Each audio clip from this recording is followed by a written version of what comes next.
You're watching the Daily Dodge pregame show, presented by John Deere. Pleasant good afternoon, everyone, from Fireman's Park in Columbus. Daily Dodge TV and 95.3 WBEV proudly present Columbus High School football. Today it's a Division IV Level 2 playoff game. The Baldwin-Woodville Blackhawks are in town to take on your Columbus Cardinals. Hi again, everybody. Mike Tronson at the field, and I'm joined by my good friend and partner, Tim Haldeman. We've got the Ninja, Justin Wilski. Here is our videographer and engineer. He's assisted by Alex.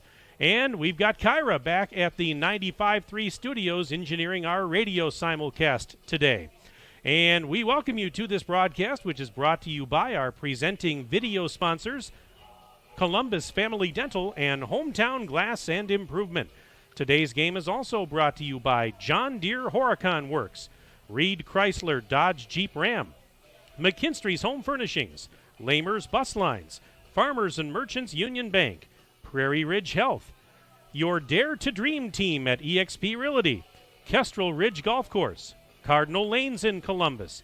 Today's game is also brought to you by Ergo Bank, Columbus Country Club, Surefire, Richards Insurance, Bayside Supper Club, Landmark Credit Union, Preferred Dental Partners, Air Care, Metalcraft of Mayville, Slumberland, Kraft Heinz, Great Harvest, and Jerry's Automotive. Welcome into our pregame show brought to you by the good folks at John Deere Horicon Works. We're about a little less than 30 minutes away from kickoff of this Level 2 game, and it is a beautiful Saturday afternoon for high school football, and this should be a fun matchup. Both of these teams victorious, obviously, last week in their first-round playoff matchups. And Tim Haldeman, you know, we talk about the playoffs in general, about how games are never easy this time of year. Well, Columbus sure made it look easy last week against Altoona, a 63-6 victory right here on this field. And now, in all fairness, Altoona was pretty banged up, but Columbus, they just dominated in that game. Colton Brunell, 4 touchdowns, 241 yards rushing on 15 carries. It was Brady Link with 2 touchdowns in the game. Connor Roach had 2 touchdowns and 3 carries for 157 yards. They were pretty good on both sides of the ball. Well, Mike, you talk about them dominating last week. They've been dominating the entire season except for 3 quarters against Lodi. Other than those 3 quarters, Mike, in which the game was a 1-score game with roughly 11 minutes to go in the ball game, and then they ended up winning by 32, let's see, whatever it was, 30 points, close to it, as they scored 3 touchdowns in the last 11 minutes of the ball game. They have dominated the entire season. Let's give these guys credit, very honestly, where credit's due. And take a look at last week's playoffs, Mike. Lakeside Lutheran, who was 3rd in the Capital, and Lodi, which was 2nd. Guess what? They both won. Now, Lake Mills was also in the playoffs. You can tell me, how did they fare last night? I really don't know. Help me out. Which team were you asking about? All of those. Lodi, Lakeside Lutheran, and Lake Mills. Did I can those teams win? I can tell you last night that Lodi beat Lake Mills 34-13. Okay. Lakeside Lutheran fell to Waukesha Catholic Memorial 49-14. No shame in that, because I tell you what, I think if you look at the pairings with Columbus in the North Division this year and Waukesha Catholic Memorial, of course, in the South, these two are on a collision course for Camp Randall Stadium. I think everybody and their mother has said this right from the get-go. But, hey, you got to play 4 in order to get to the camp, and that's why we're here this afternoon, Mike. And I'm going to ask you, when was the last time you and I did an afternoon game? It has been a long time, Oh, my goodness. I mean, it's so much fun to look out there and actually be able to see the numbers. I mean, it's just got to be so much fun for these kids.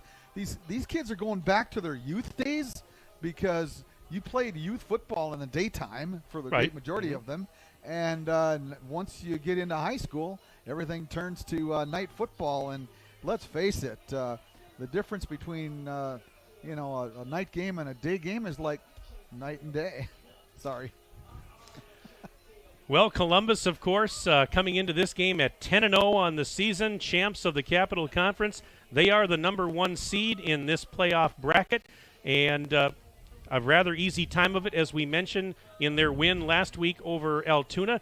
Meanwhile, for Baldwin Woodville, this pretty talented team as well.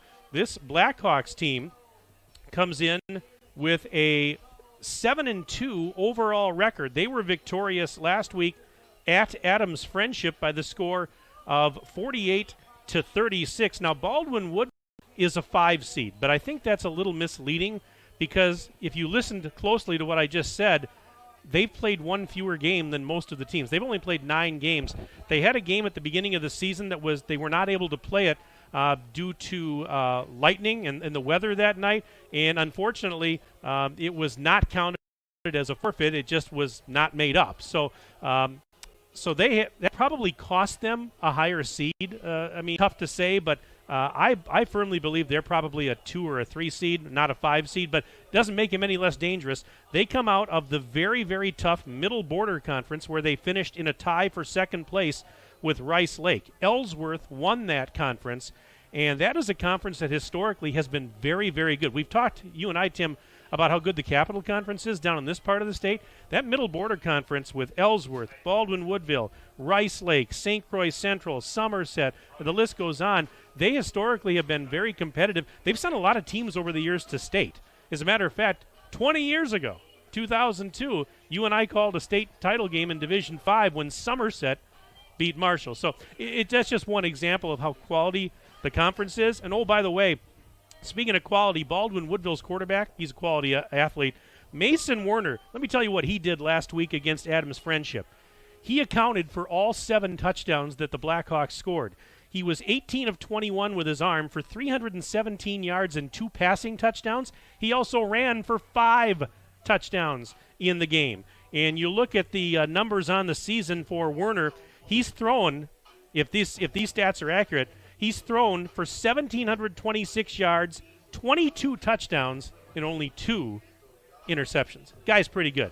They throw a lot, but they will also run. And one of their fine running backs that we're going to probably talk a lot about is Cal Smith. He's rushed for a couple hundred yards this year. Logan Gordon's a name we may call. And, of course, Mason Werner, talking about him, he's actually the leading rusher on this team, 601 yards. So they can run, but Werner does like to throw a lot. Well, Mike, you and I had the opportunity this week for actually a pregame meeting, to actually go over this game.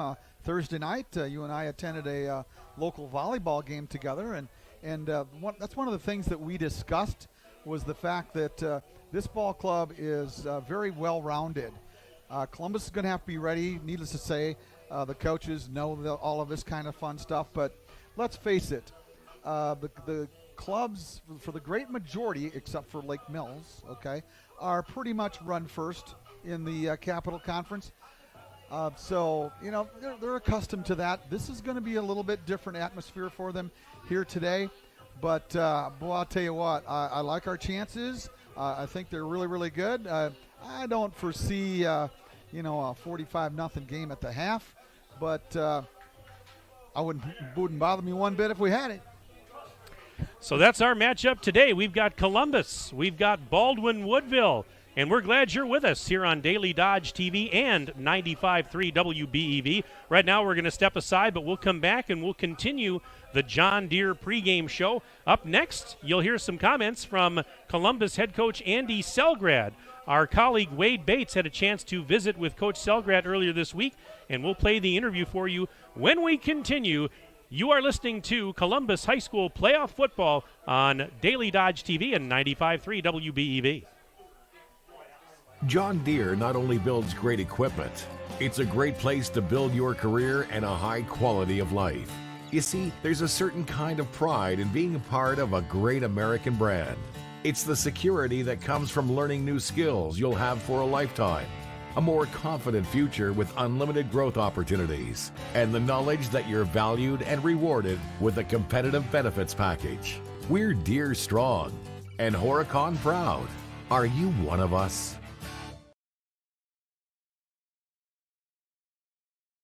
October means Ram Power Days at Reed Chrysler Dodge Jeep Ram in Beaver Dam, featuring scary low deals on brand new Ram trucks. Hello, this is Brent Reed, and with today's frightening interest rates, 1.9% for 60 months plus $2,000 off Ram 1500 Bighorn crew cabs will put those nightmares to rest. For you ghoulish sport utility buyers, take $2,250 off Dodge Durangos or finance interest-free for 48 months plus $750 off. Let our family take care of your family at Reed Chrysler Dodge Jeep Ram in Beaver Dam and reedchrysler.com. Welcome back to our live coverage of stunt magician Merlin Wormwood, brought to you by Surefire, your leading local installer of Lennox home comfort systems. That's right, Matilda. Merlin Wormwood has locked himself in his mother's basement and is refusing to install a Lennox home comfort system from Surefire until she promises to start making him pizza bagels every Friday evening. Chuck, I'm sorry. How is this stunt magic? Isn't this just a lame protest? Have you tried his mom's pizza bagels? They're incredible. When we come back, what's the secret behind Merlin's mother's pizza bagels? And the latest weather report with Surefire up next.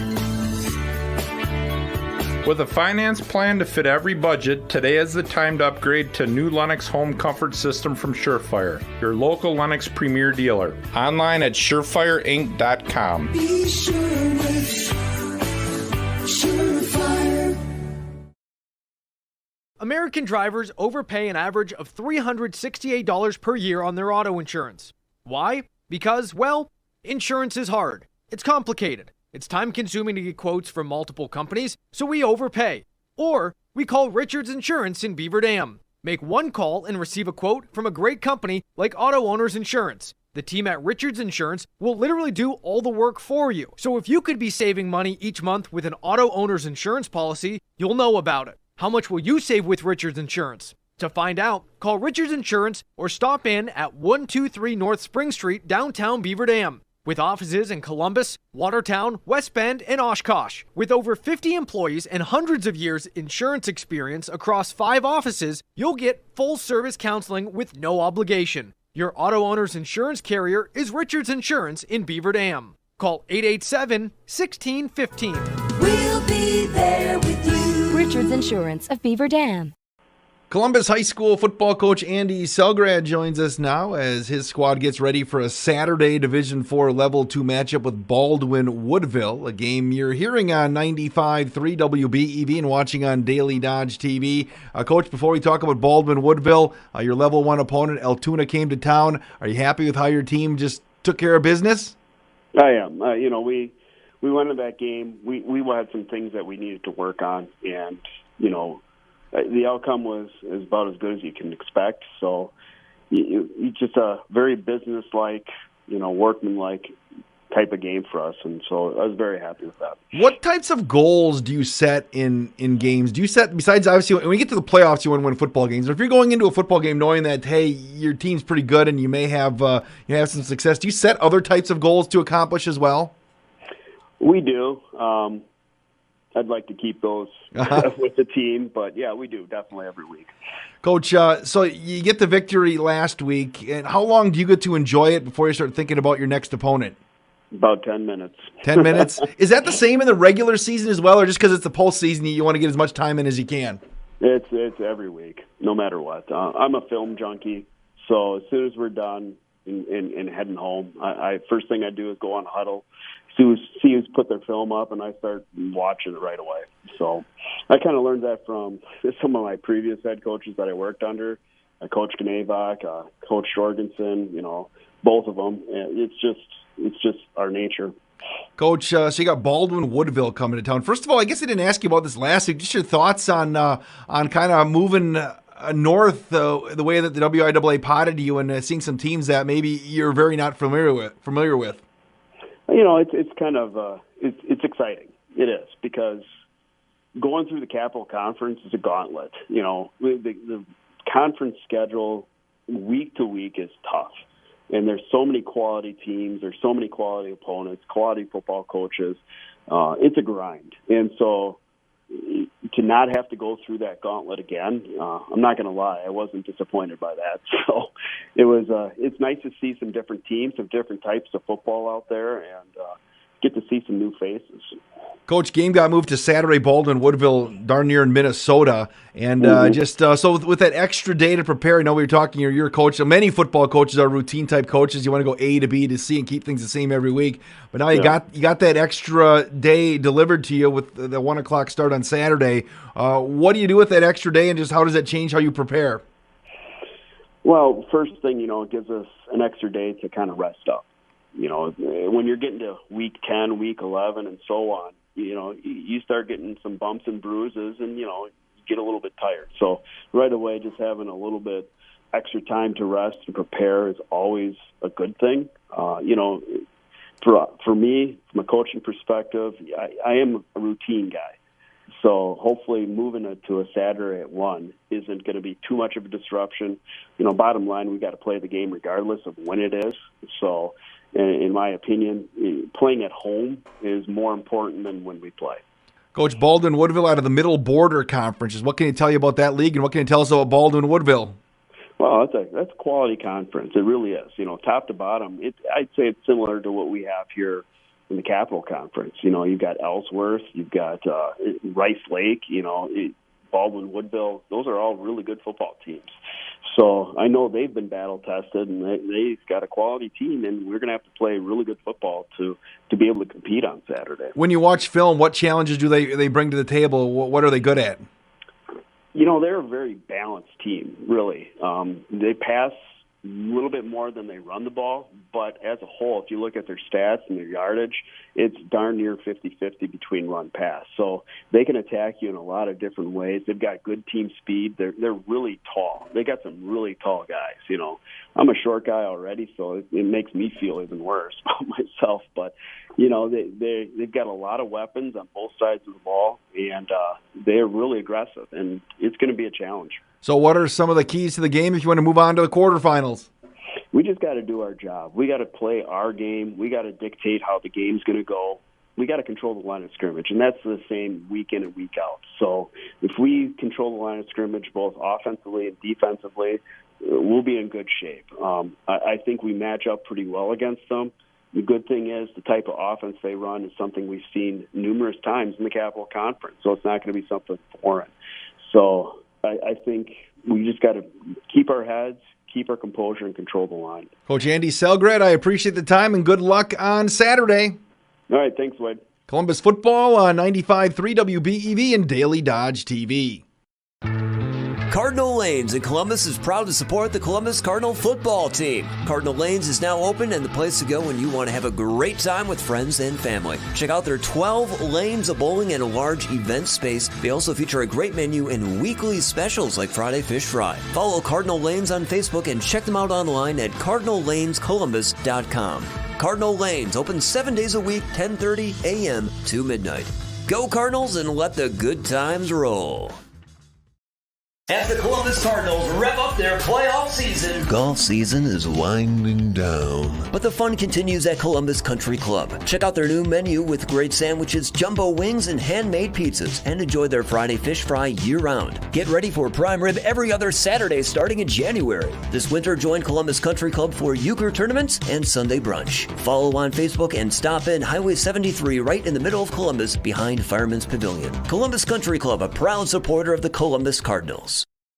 Ready, set, Ergo! The game plan is to make banking convenient for you. Ergo Bank has locations in Marquezan and Fox Lake with interactive teller machines in 5 different communities. And at all locations, speak with a live teller and conduct most in-branch transactions by transferring, withdrawing, or depositing. That's better banking by design.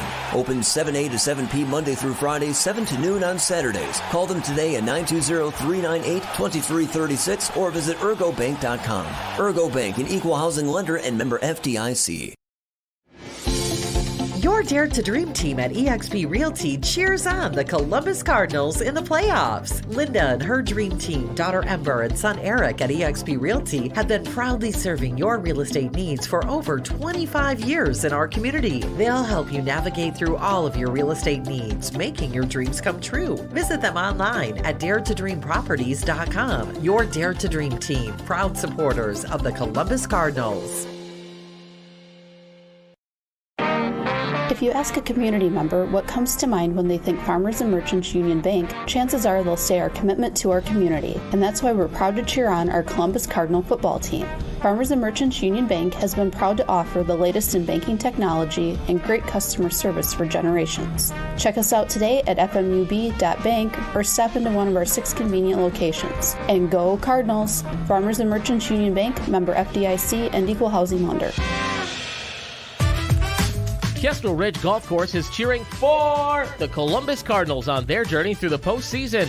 Take advantage of fall rates and great course conditions by reserving your tee time online at KestrelRidgeGolf.com. Stop in for their fantastic Friday fish fry and dining specials. Kestrel Ridge also offers a beautiful event setting for your upcoming holiday party, wedding, or private event. Call to book your event today and check out KestrelRidgeGolf.com for more specials and information. You're watching the Daily Dodge pregame show, presented by John Deere. Tim Haldeman with you. And our pregame show brought to you by John Deere Horicon Works. Let's give you some starting lineups. First, the offensive starters for Baldwin Woodville, coached by Dan Kiefer. The quarterback is Mason Werner, a 6'1", 175-pound senior. At running back, Cal Smith, 6'1", 185, and a junior. Wide receivers include Colin Fritz, a 6'3", 185-pound junior. Gavin Sell, a 6'1" sophomore at 175, and Sean Van Someren, a 6'5", 180-pound senior. Tight end is Eli Coonan, 6'6", 215, and a senior. Looking at the offensive line, the tackles are Lucas Deshane, a 6', 220-pound junior, and Tyler Harrer, 6'8", 310, and a senior. The guards are Elijah Heimer, 5'10", 225-pound senior, and Ben Peavy, a 5'11", 237-pound junior. The center is Noah Sauerauer, a 6'1", 260-pound junior. Now the defensive starters for Columbus. Along the line, the nose tackle is Colin Selk, 6'5", 290-pound senior.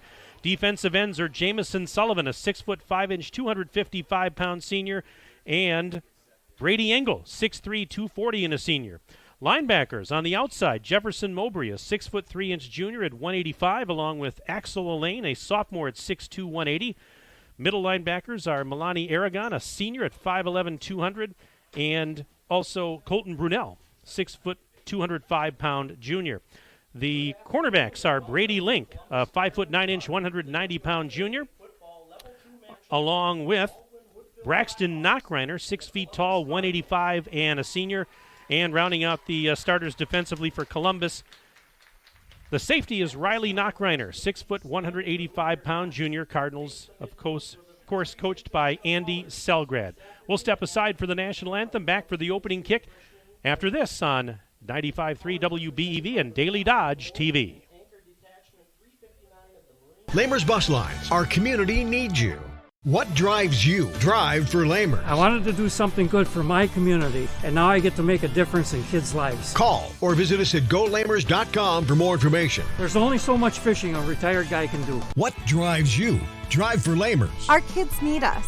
I felt like I needed to do something good for my community. Call or visit GoLamers.com for more information. And I'm getting paid for it. Lamers Bus Lines. Our community needs you.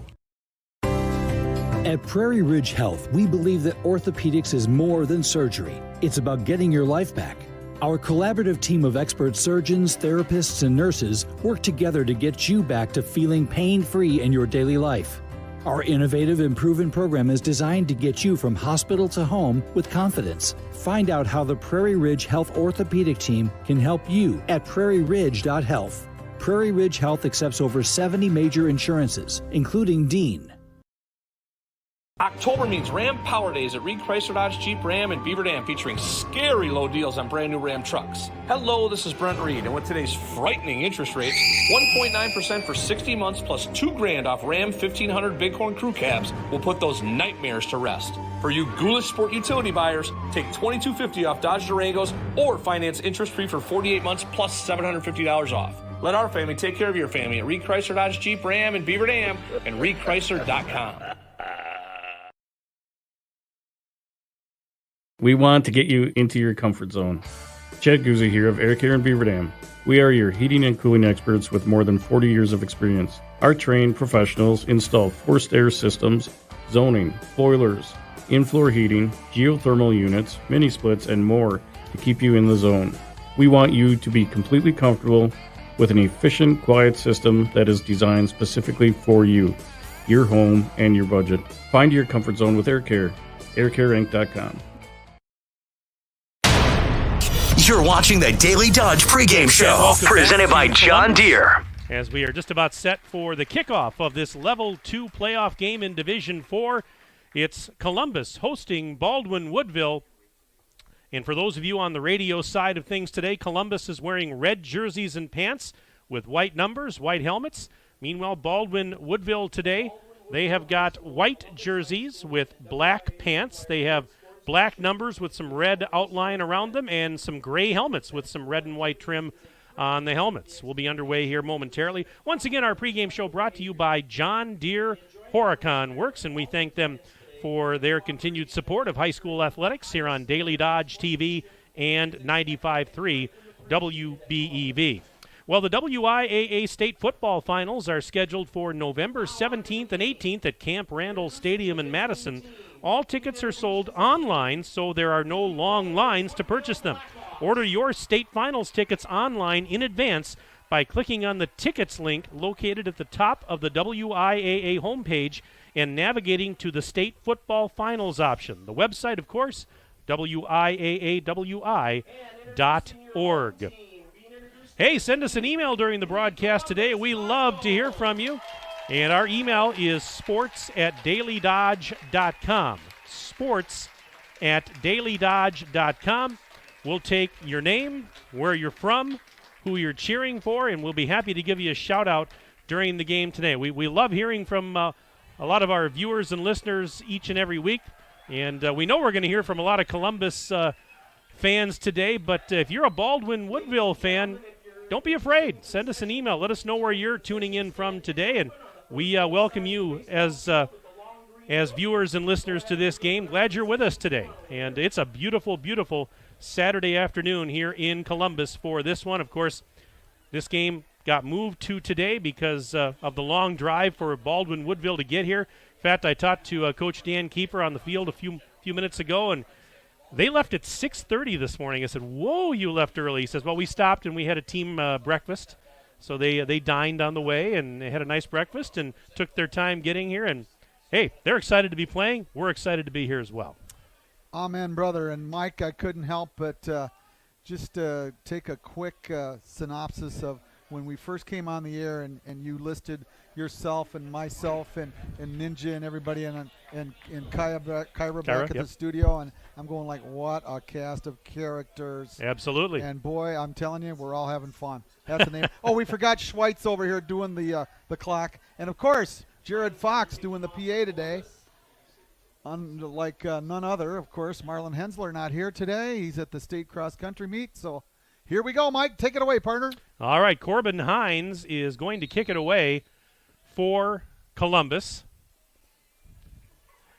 And back deep to receive, Cal Smith is back at his own 6-yard line for Baldwin Woodville. So is Ryan Veenendahl. In this first quarter of play, Baldwin Woodville goes right to left as Tim and I see it. Here's the approach. Kicks in the air, end over end. And Veenendahl has it at the 9. He stumbles, fumbles the ball, picks it back up to the 15, and he's down there. He's down there. Yeah, they're saying he's down at the 9-yard line, and that is that's a break for Columbus. Tough break for Baldwin Woodville, but the Blackhawks will set up shop 1st and 10 from their own 9-yard line, and that's how this game gets underway here today. It's a McKinstry's Home Furnishings first down for Baldwin Woodville. Second place tie for the Blackhawks. They tied with Rice Lake for second in the Middle Border Conference this year. 5-2 conference records. Baldwin Woodville was 7-2 overall. They're 7-2 coming into this game. Columbus, of course, champs of the Capital Conference, a perfect 10-0. All right, Mason Werner, the quarterback, out of the gun on 1st and 10. Low snap, hands it off. And this is Smith straight ahead, and he gets stood up right around the 10-yard line. Brady Link led the charge defensively there, and that is only going to be a gain of a couple. They'll give him about 2 to the 11, and it'll be 2nd and roughly 8 to go. Maybe a little less than that. That's called finishing a tackle. Yeah. Right there. Go right through the guy.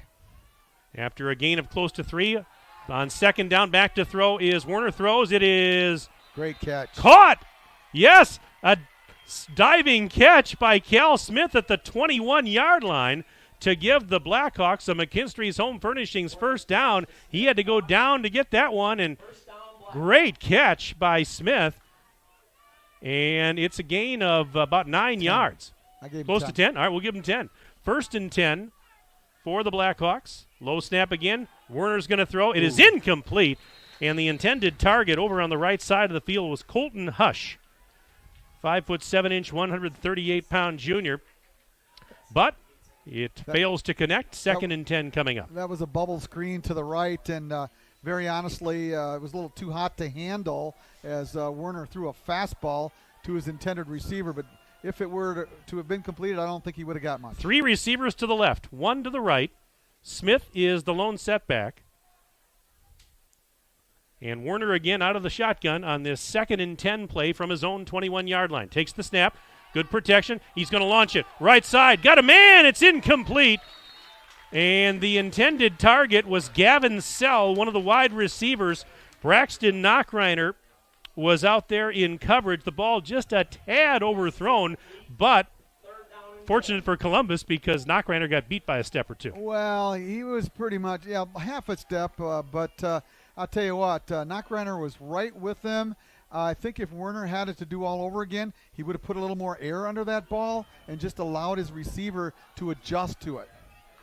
All right, on 3rd down and 10. Another low snap, and they hand it off. Smith straight ahead. Breaks a tackle. He's to the 25. He's to the 30. He's to the 35. Breaks another tackle with a stiff arm, and Knockreiner finally brings him down around the 41-yard line. But that's a gain of 20 yards and a fresh set of downs for the Blackhawks.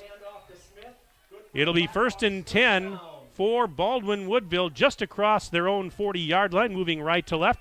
We're not even a minute and a half into this ball game. No score as of yet on the John Deere Horicon Works scoreboard. Something we haven't seen very often, and that was a missed tackle in wide open spaces. 1st and 10. Low snap again. Handoff Smith, and he's going nowhere. And he got pushed back. He lost a yard. Yeah, he lost a yard, I believe. Ty Cowell was there defensively, so was Colin Selk. There were numerous red jerseys there. Loss of 1, 2nd and 11 coming up. One thing I have noticed, though, with several of the snaps already, they've been low. They've been very low, and Werner's done a nice job digging them out. All right, 2nd and 11. Another low snap. Werner pump fake, back to throw.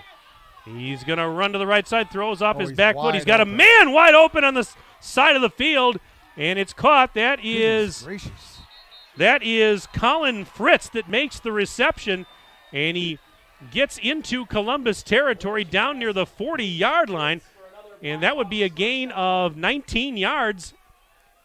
And another 1st and 10, another McKinstry's Home Furnishings 1st down and 10 for the Blackhawks. And Columbus had a really hard time getting that dude down. They did. I mean, it took 5 guys to get that guy down over there. Ball is right at the Cardinal 40-yard line. Blackhawks have a 1st and 10 from the Columbus 40. Again, couple receivers to the left, one to the right.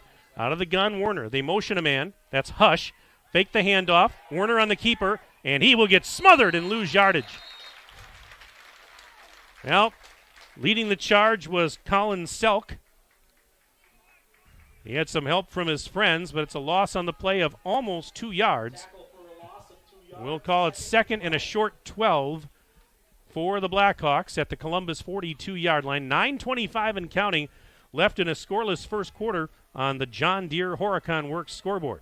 Thus far, it seems as though Columbus's defense trying to take away Werner on the keeper. Yep. Snap. Handoff. And that's not going anywhere. That was Logan Gordon. Gordon. -3. Who loses about 3 yards on the play that time. Columbus was ready for it. Tackle for a loss. So we're going to call it 2nd and 13 for the Blackhawks. They've got the ball at the 19-yard line of Columbus. One thing to keep in mind, we watched the kicker in the pregame. He looked pretty good. 3 receivers to the left, 1 to the right. Smith, a lone setback, but a pump fake by Werner. Now he throws. Caught! That's Fritz inside the 10, still on his feet, finally pushed out of bounds on the near sideline. Aaron Eckern finished him off. But Werner's pass is another completion, this one to Fritz. They're going to mark it at the 8. That's a gain of 11. It's a McKinstry's Home Furnishings first down. Or no, beg your pardon. He's about a yard shy. It's going to bring up a third down and about, 1 to go? 67 yards passing already in this drive. So make it second and a long 1 or a short 2. Werner hands it off. Smith breaking a tackle to the 5. He's got a first down, still on his feet. And he's finally tackled inside the 5 at about maybe the 3-yard line. But it's first and goal coming up for Baldwin Woodville. What an impressive opening drive for the Blackhawks here on the road. It'll be first and goal for Baldwin Woodville. At the 2. The 2-yard line is where they spot it. And here we go on first and goal for the Blackhawks from the 2. Werner has the snap. He's going to run with it. Whoa, baby. Keeper to the left side. And he will get tackled right near the line of scrimmage. He just couldn't turn the corner. Selk was there. Eckern was there. Cowell was there. Milani Aragon was there. I don't know that he got anything on that play. Well, he got nothing, but he could have lost 4 or 5 yards. He did a great job. You can see the difference between this club and the club from last week. These guys are really hard to bring down. Second down and goal from the 2-yard line. Sweep. And handed off. It's a sweep, yep. And a nice cut, but tackled just shy of the goal line was Colton Hush. Hush on the end around. And Hush very close, but tackled around the 1-yard line. Ooh, what do we got? Third and goal. Okay. It's going to be third down and goal. From the 1.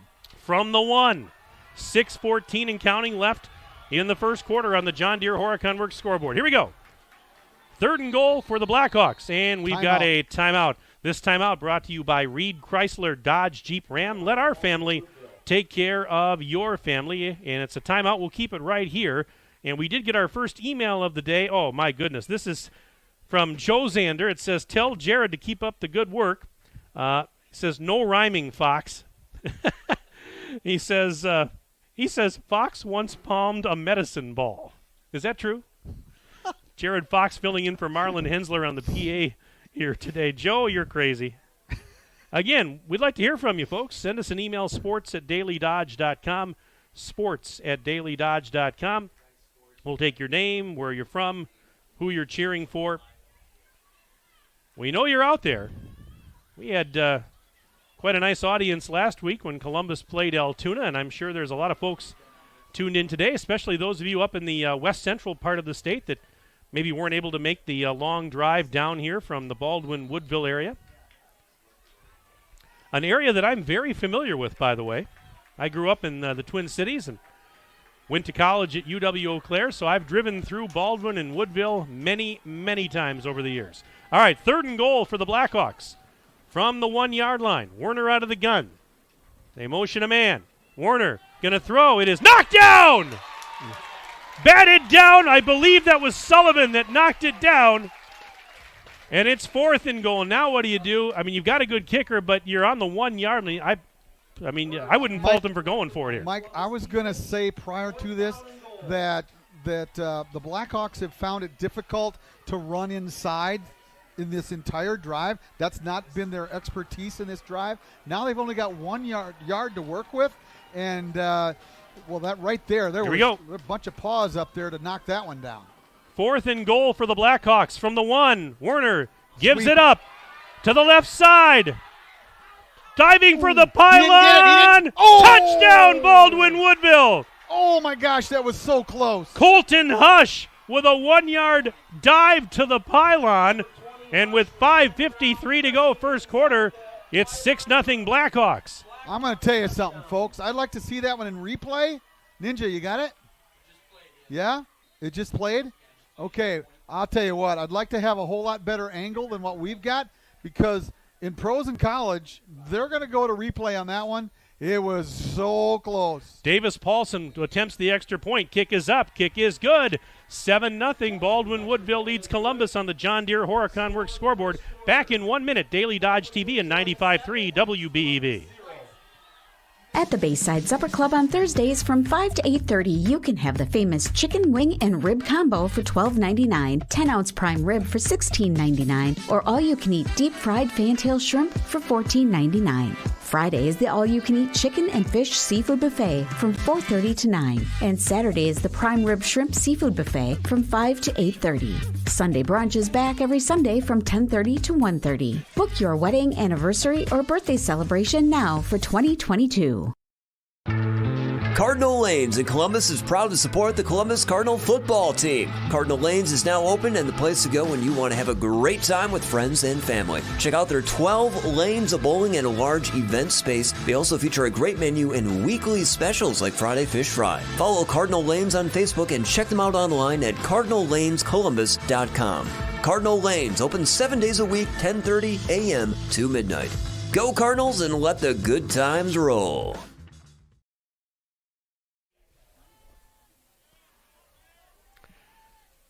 Well, on the John Deere Horicon Works scoreboard, it's now 7-0. Baldwin Woodville leading Columbus.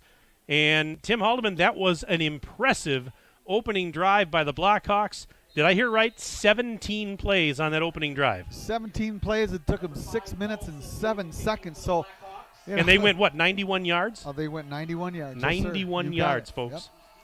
All right. Paulson's going to kick it off. Here we go. Onside kick. Oh, it was touched early. And let's see. Baldwin Woodville says they have it. No signal yet from the officials. We're waiting. They're still discussing it. We're waiting for an official signal. The Blackhawks think they've recovered. And they're saying it's Baldwin Woodville football. Oh, I thought they touched it before it went 10 Well, yards. Apparently the referees felt otherwise. I don't think he could see it. And that caught everybody in the building by surprise. They're still discussing. Yeah, they're still discussing. They're still talking They're about talking exactly what we're talking about. Because the one referee is indicating on the other side of the 50-yard line. They're talking about it, and I'll tell you what, it was a difficult look for the referee because he's looking right down that 50, as we are, Mike. Okay, but they just signaled again. Yep, they stuck with it. I'll tell you what, there's another call. And I understand that replay is not going to come back it's never going to come into high school football. I understand that just because of the cost involved. But that one would have gone to replay as well. Okay, and I think that one would have come back. My own personal belief. That was touched before it went 10 yards. So it's 1st and 10 for Baldwin Woodville at the Columbus 49 after they recover the onside kick. They motion a man. Warner back to throw. Pressure coming. He's being flushed out of the pocket. Coming to the near side. Penalty Warner. flag. Penalty It's flag in the back. play, and he will run out of bounds near the Columbus 45, but there is a penalty marker on the field. And it's a holding call on the Blackhawks. Mike Tronson, Tim Haldeman with you on Daily Dodge TV at 95.3 WBEV. We've got Kyra engineering our radio broadcast today back at the 95.3 studios. Justin Wilski, a.k.a. Ninja, and Alex are our videographers and on-site engineers for this broadcast today on Daily Dodge TV. Thanks for being with us. And with 5:41 left in the first quarter, on the John Deere Horicon Works scoreboard, it's 7-0 in favor of Baldwin Woodville. They just recovered an onside kick, but a holding penalty has pushed them back. 1st and 22 from their own 39-yard line. And Warner, low snap, pump fake, pressure comes, and he's hit. Intercepted! And intercepted! Oh. It's intercepted by Jamison Sullivan. He hit Werner as he was throwing. The ball went straight up in the air, and Sullivan stayed with it to pick it off. Oh. And Columbus has the ball for the... Jamison Sullivan all on his own, got right in the face of Werner, knocked it straight up in the air. Well, I shouldn't say that. He had to actually move his feet a little bit in order to go get it. Looked like a real fleet receiver to get underneath that one. It is 1st and 10 for Columbus at the Baldwin Woodville 32-yard line. Cardinals going left to right as we see it. Nathan Cotter out of the gun. Link in motion. Another low snap. Handoff Brunel. Left side breaks a tackle. Stiff arms a man. Still on his feet. Dives inside the 30. And he's out of bounds on the far side of the field. He made a yard out of him, -3. Yeah, he had to do a lot of work for a short 2-yard gain there, but 2nd and 8 coming up with the ball now on the 30-yard line. 5:27 to go in the first period. 7-0 Blackhawks on the John Deere Horicon Works scoreboard. Link split wide to the right. Brunel standing behind Cotter out of the gun. And Brunel takes the hand up straight ahead. 15. See ya. He's to Goodbye. the 10. 5. Touchdown Columbus. Colton Brunel with a 30-yard touchdown run. And just like that, it's a 1-point game, 7-6, Baldwin Woodville. Mike, you and I had chatted about this the other night, and that was the fact that this defense for the Blackhawks gave up an awful lot of points to Adams Friendship last week. And when I saw that, I thought to myself, Colton Brunel could have a real heyday. Hines to attempt the extra point. The kick is up. Plenty of leg. It is good. We're tied at 7. 5:19 to go first quarter. We're back in 1 minute on Daily Dodge TV and 95.3 WBEV.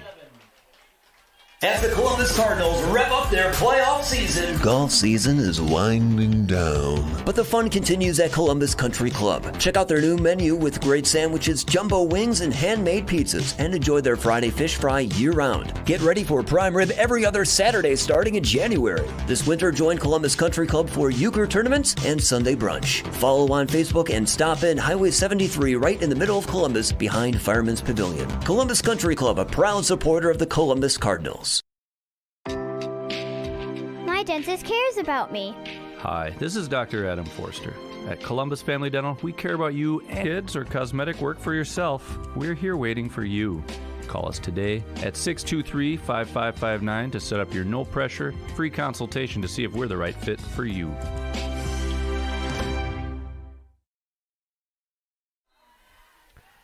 Tie ball game as we come back to Columbus Fireman's Park. Here's the short end-over-end kick. Fielded at the 31-yard line to the and getting hit really hard at about the 37-yard line was Jackson Johansson. He was one of the up men that fielded that for Baldwin Woodville. Tyler Ott with the hit. Tyler Ott just leveled him. And it's going to be a 1st and 10 for Baldwin Woodville and McKinstry's Home Furnishings. 1st and 10 from their own 37-yard line. Again, moving right to left in the first quarter. 7-7 on the John Deere Horicon Works scoreboard. And, Tim, you just mentioned it as we came out of the break. Time of possession, very misleading stat, isn't it? Especially in this game. All right, 1st and 10 for the Blackhawks. 2 receivers to each side. Now they motion a man. That's Hush. Low snap. Penalty flag. And a flag. And it's going to cost him 5. Yep, 5-yard penalty on the Blackhawks. Once again, the snap was low, Mike. They've been low almost all day. It's going to cost them. It's going to. Yep. By the way, we got some emails starting to come in here. I'm going to get to those in just a second, but you can send us an email, sports@dailydodge.com. This one says, Go Blackhawks from Gene G. Gene, thank you very much for your email today. Gene G, cheering for Baldwin Woodville on the broadcast today. This email says, Take the W, Baldwin. That's from Carson. Carson with an email sending our way today. Sports@dailydodge.com. Send me your name, where you're from, who you're cheering for, and I'll get you on the air today. All right. We've got movement on Selk and Columbus. 5 back. So, the teams just traded 5-yard penalties. We have that walk-off. Another email here. This one says, cheering for the Cardinals from the Combine while harvesting corn. Go Cards. That's from Danny Brisky. Checking in today. Hi, Dan. How you doing, buddy? Thanks for the email, Dan. I'll bet you it's averaging 200 an acre. We'll get to some more emails in a moment. All right, it's 1st and 10 now again for the Blackhawks from their own 37. Another low snap, handoff, and getting stood up was Logan Gordon. Logan Gordon went straight up the middle, got about maybe a yard, Tim? Yeah, we'll give him a 1. Yeah. That's a generous. You're generous. Generous 1, and it's going to be 2nd and 9 for Baldwin Woodville. They're in a hurry up. They don't go into the huddle. They get don't. Directions from the sideline, and you can only do that if you've got an experienced quarterback. This kid's pretty good. All right. Yes, he's very good. If you give this kid time, he's going to be really tough to handle today. I'm telling you right now, the key is the defensive line. If they can, there's a bubble screen. And it's caught by Sell. He breaks a tackle. He's to the 40 and down finally around the 45-yard line. Still shy of the first down marker. But, boy, all of these guys on Baldwin-Woodville, they're tough to bring down, as we're seeing here.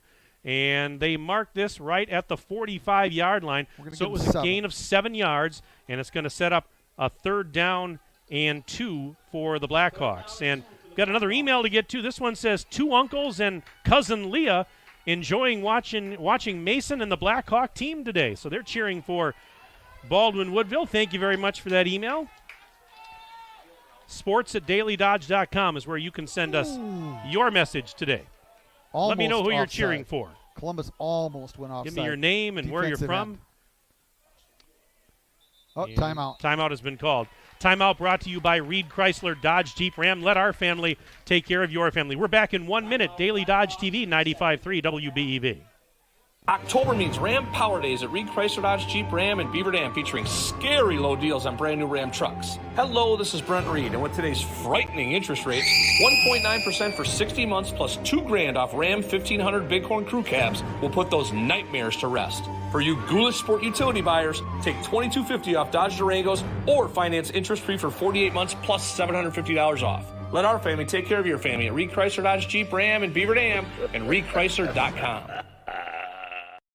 Ready, set, Ergo. The game plan is to make banking convenient for you. Ergo Bank has locations in Marquezan and Fox Lake with interactive teller machines in 5 different communities. And at all locations, speak with a live teller and conduct most in-branch transactions by transferring, withdrawing, or depositing. That's better banking by design. Open 7 a to 7 p Monday through Friday, 7 to noon on Saturdays. Call them today at 920-398-2336 or visit ergobank.com. Ergo Bank, an equal housing lender and member FDIC. All right, after the timeout, we come back to live action. It's 3rd down and 2 for Baldwin-Woodville from their own 45. Ball's on the right hash. Snap back to Werner, and that play is blown dead. It's going to be a false start. So that's going to turn a 3rd and 2 into a 3rd and 7 for the Blackhawks, as they will be walking back another 5 yards. That's really huge. That's a very big play. There's going to be a lot of big plays in this game, Mike. But nothing as big as the post-game refreshment that I'm going to have down at Kester Ridge. Hey, Mary, get ready. Mary Dodds, the hostess with the mostest. And she said post-game beverages on her today. I actually checked that with Randy. I did. Yep. No doubt about it. I always said it's not what you know, it's who you know. Anyways, it's 3rd and 7 for the Blackhawks from their own 40. 3 receivers left. Low snap, Werner pump fake, now going to throw near side. It is intercepted!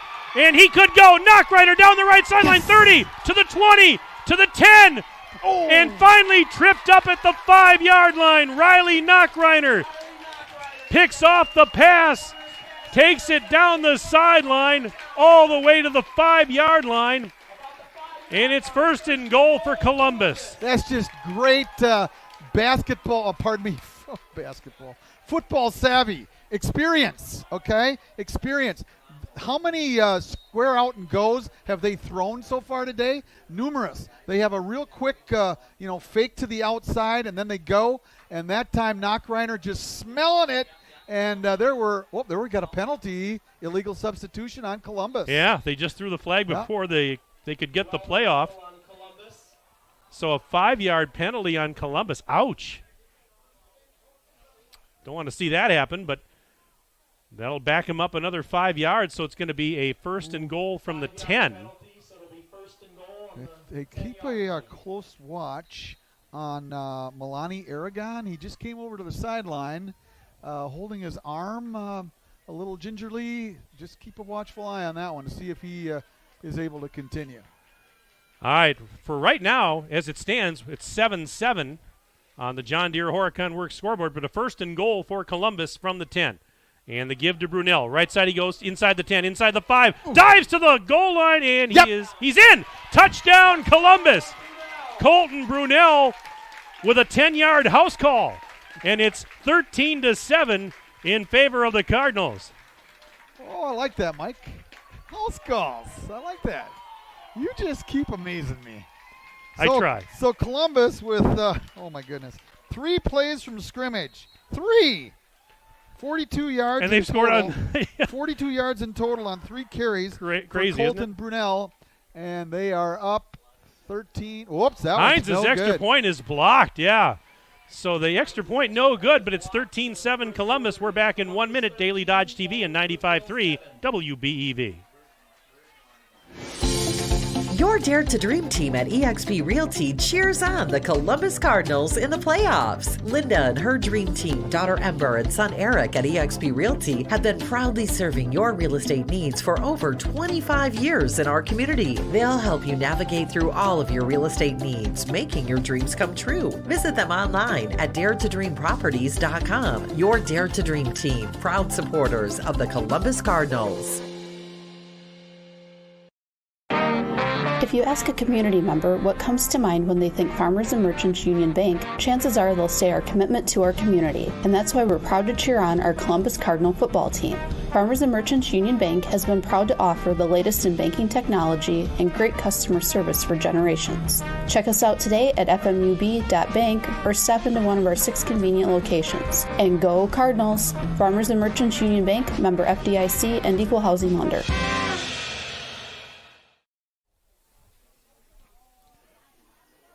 Well, Columbus has the lead on the John Deere Horicon Works scoreboard. Cardinals 13, Blackhawks 7. Hines to kick it away for Columbus. Short end-over-end kick, and this will be taken by Logan Gordon at his own 23 to the 25. He stumbles around the 30-yard line. Logan Gordon on the return for the Blackhawks. And it's a McKinstry's Home Furnishings first down and 10 coming up for the Blackhawks. Boy, emails coming in aplenty now. This one says, "Roll Dirty Birds. Good luck, Seabus." That's from the Davisons checking in today on the broadcast. This one says, "Rooting for Columbus. Go Cards," from our good friend Overnight Bonnie with an email checking in today. I've known Overnight Bonnie for a lot of years. Hey, on the streaming side, more years than she's cared to know me. We've got folks from Germany and the Dominican Republic watching today. On 1st and 10, low snap. This is Werner on the keeper, straight ahead, and trying to break tackles, but now a flag comes in at the very end of the play. Cowell and Engel were there to bring him down, and a flag came in as that play was wrapping up.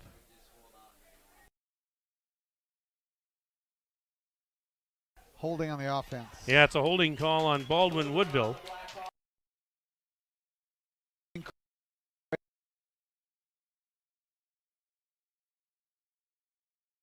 That just changed their offensive attack so that they had to pass, and that's when. So this is going to back up the Blackhawks quite a bit here. This email says, "Go Hawks! They're watching from Fargo, North Dakota, NDSU. The Freezes and the Hansons checking in today." Thank you very much for the email. A toss off the hands of the intended target. It was intended for Gavin Sell across the middle. Werner fired that one, but looked like it might have been just a little behind him there. Well behind him, yeah. I'll tell you what, those are the scary ones offensively that, when the receiver has to turn back for it, he gets his hands on it, knocks it up into the air. Well, it's clear sailing for a D-back, but there was nobody there that particular time. Turns a 1st and 23 into a 2nd down and 23 for the Blackhawks from their own 17. 3 receivers to the right, 1 to the left. Werner out of that familiar shotgun. Pump fake. Now he's going to roll to the near side. Throws off his back foot. Caught! That's Fritz. And he's across the 35. Wrestled down around the 37-yard line by Braxton Knockreiner. But that's a big gainer. It's not enough for a first down, but it's going to make it a 3rd and much more manageable. That's 21-yard gain. So he threw that like a side armor from years gone by in baseball. He was getting tracked down, and he was rolling to his left and threw that one sidearm and hit him right between the numbers. All right, 3rd and about 2, maybe a little less than that, and they keep it on the ground. And, boy, going nowhere. Ryan Veenendahl on the carry. He could not turn the corner. He's going to lose yardage on the play. all the way back, it looks like, to about the 35. It's a loss of 3, fourth, and a short 5 or a long 4 coming up for the Baldwin Woodville Blackhawks. Well, here's a nice email that just came in. It says, "Get it done cards." That's from Lodi Football. Hey, cool. How nice is that? What sportsmanship. You know, they got a team in their conference cheering them on. Nice to hear from the folks from we love going to Lodi. We love Lodi. They're just great people over there. And the facilities pretty good, facilities are second to none. They have just a wonderful program over there. Short snap. Yeah, short snap, and on the keeper, I don't know if he got it. No way. He's going to be stopped well shy of the first down marker. And the ball's going to go over on downs to Columbus. With a minute 34 left in the first period on the John Deere Horicon Works scoreboard, it remains Columbus 13 and Baldwin Woodville 7. Mike, I'm going to tell you right now that particular trick play, a snap on a punt, and then you go back to the onside kick, what does it tell you? It tells you that their coaching staff says, you know what, we're probably beat up front a little bit today. This group is going to be a little bit better than us. We're going to have to trick them. And that's what they're trying to do. And the first one made it. This one didn't. First and 10, Columbus on the Baldwin Woodville 37. And the give is to Brunel to the left side. He's to the 25-20 down the sideline. 10, 5. Did he get in? Touchdown, Columbus! Colton Brunel, 37-yard scamper to pay dirt. That is his third touchdown of the quarter. And it's 19-7 Cardinals. Third touchdown, 4 carries for a total of 79 yards and 3 touchdowns. And he just barely got in. And that far pylon across the way. Well, the extra point last time was blocked. Hines will try it again this time. Kick this time is up, and it is good. So it is 20-7 in favor of Columbus on the John Deere Horicon Works scoreboard. We're back in 1 minute. Daily Dodge TV, 95.3 WBEV. What's in your kid's lunchbox today? Turkey and bacon on honey whole wheat? Roast beef on sourdough? PB&J on cinnamon chip? With bananas? That is bananas, but that's what fresh baked breads from Great Harvest can do for you. Unleash your sandwich ingenuity. So show your kids some lunchbox love with chicken salad on cranberry orange bread, Italian on cheddar garlic bread. Then show everyone your creation at Instagram or Facebook using this hashtag. Great Harvest. Bread. The way it ought to be. Is it time to update the bathroom? Then it's time to head to Hometown Glass and Improvement of Beaver Dam. Hometown has a full complement of Vasco shower enclosures. Hometown Glass makes your selection of enclosures easy, and they provide hassle-free installation. When you purchase a Vasco shower enclosure, your expectations will be exceeded. Hometown Glass promises you a classy, elegant, and luxurious centerpiece for your bathroom. Hometown Glass and Improvement, Highway 33 east of Beaver Dam, on the web at hometownglass.com.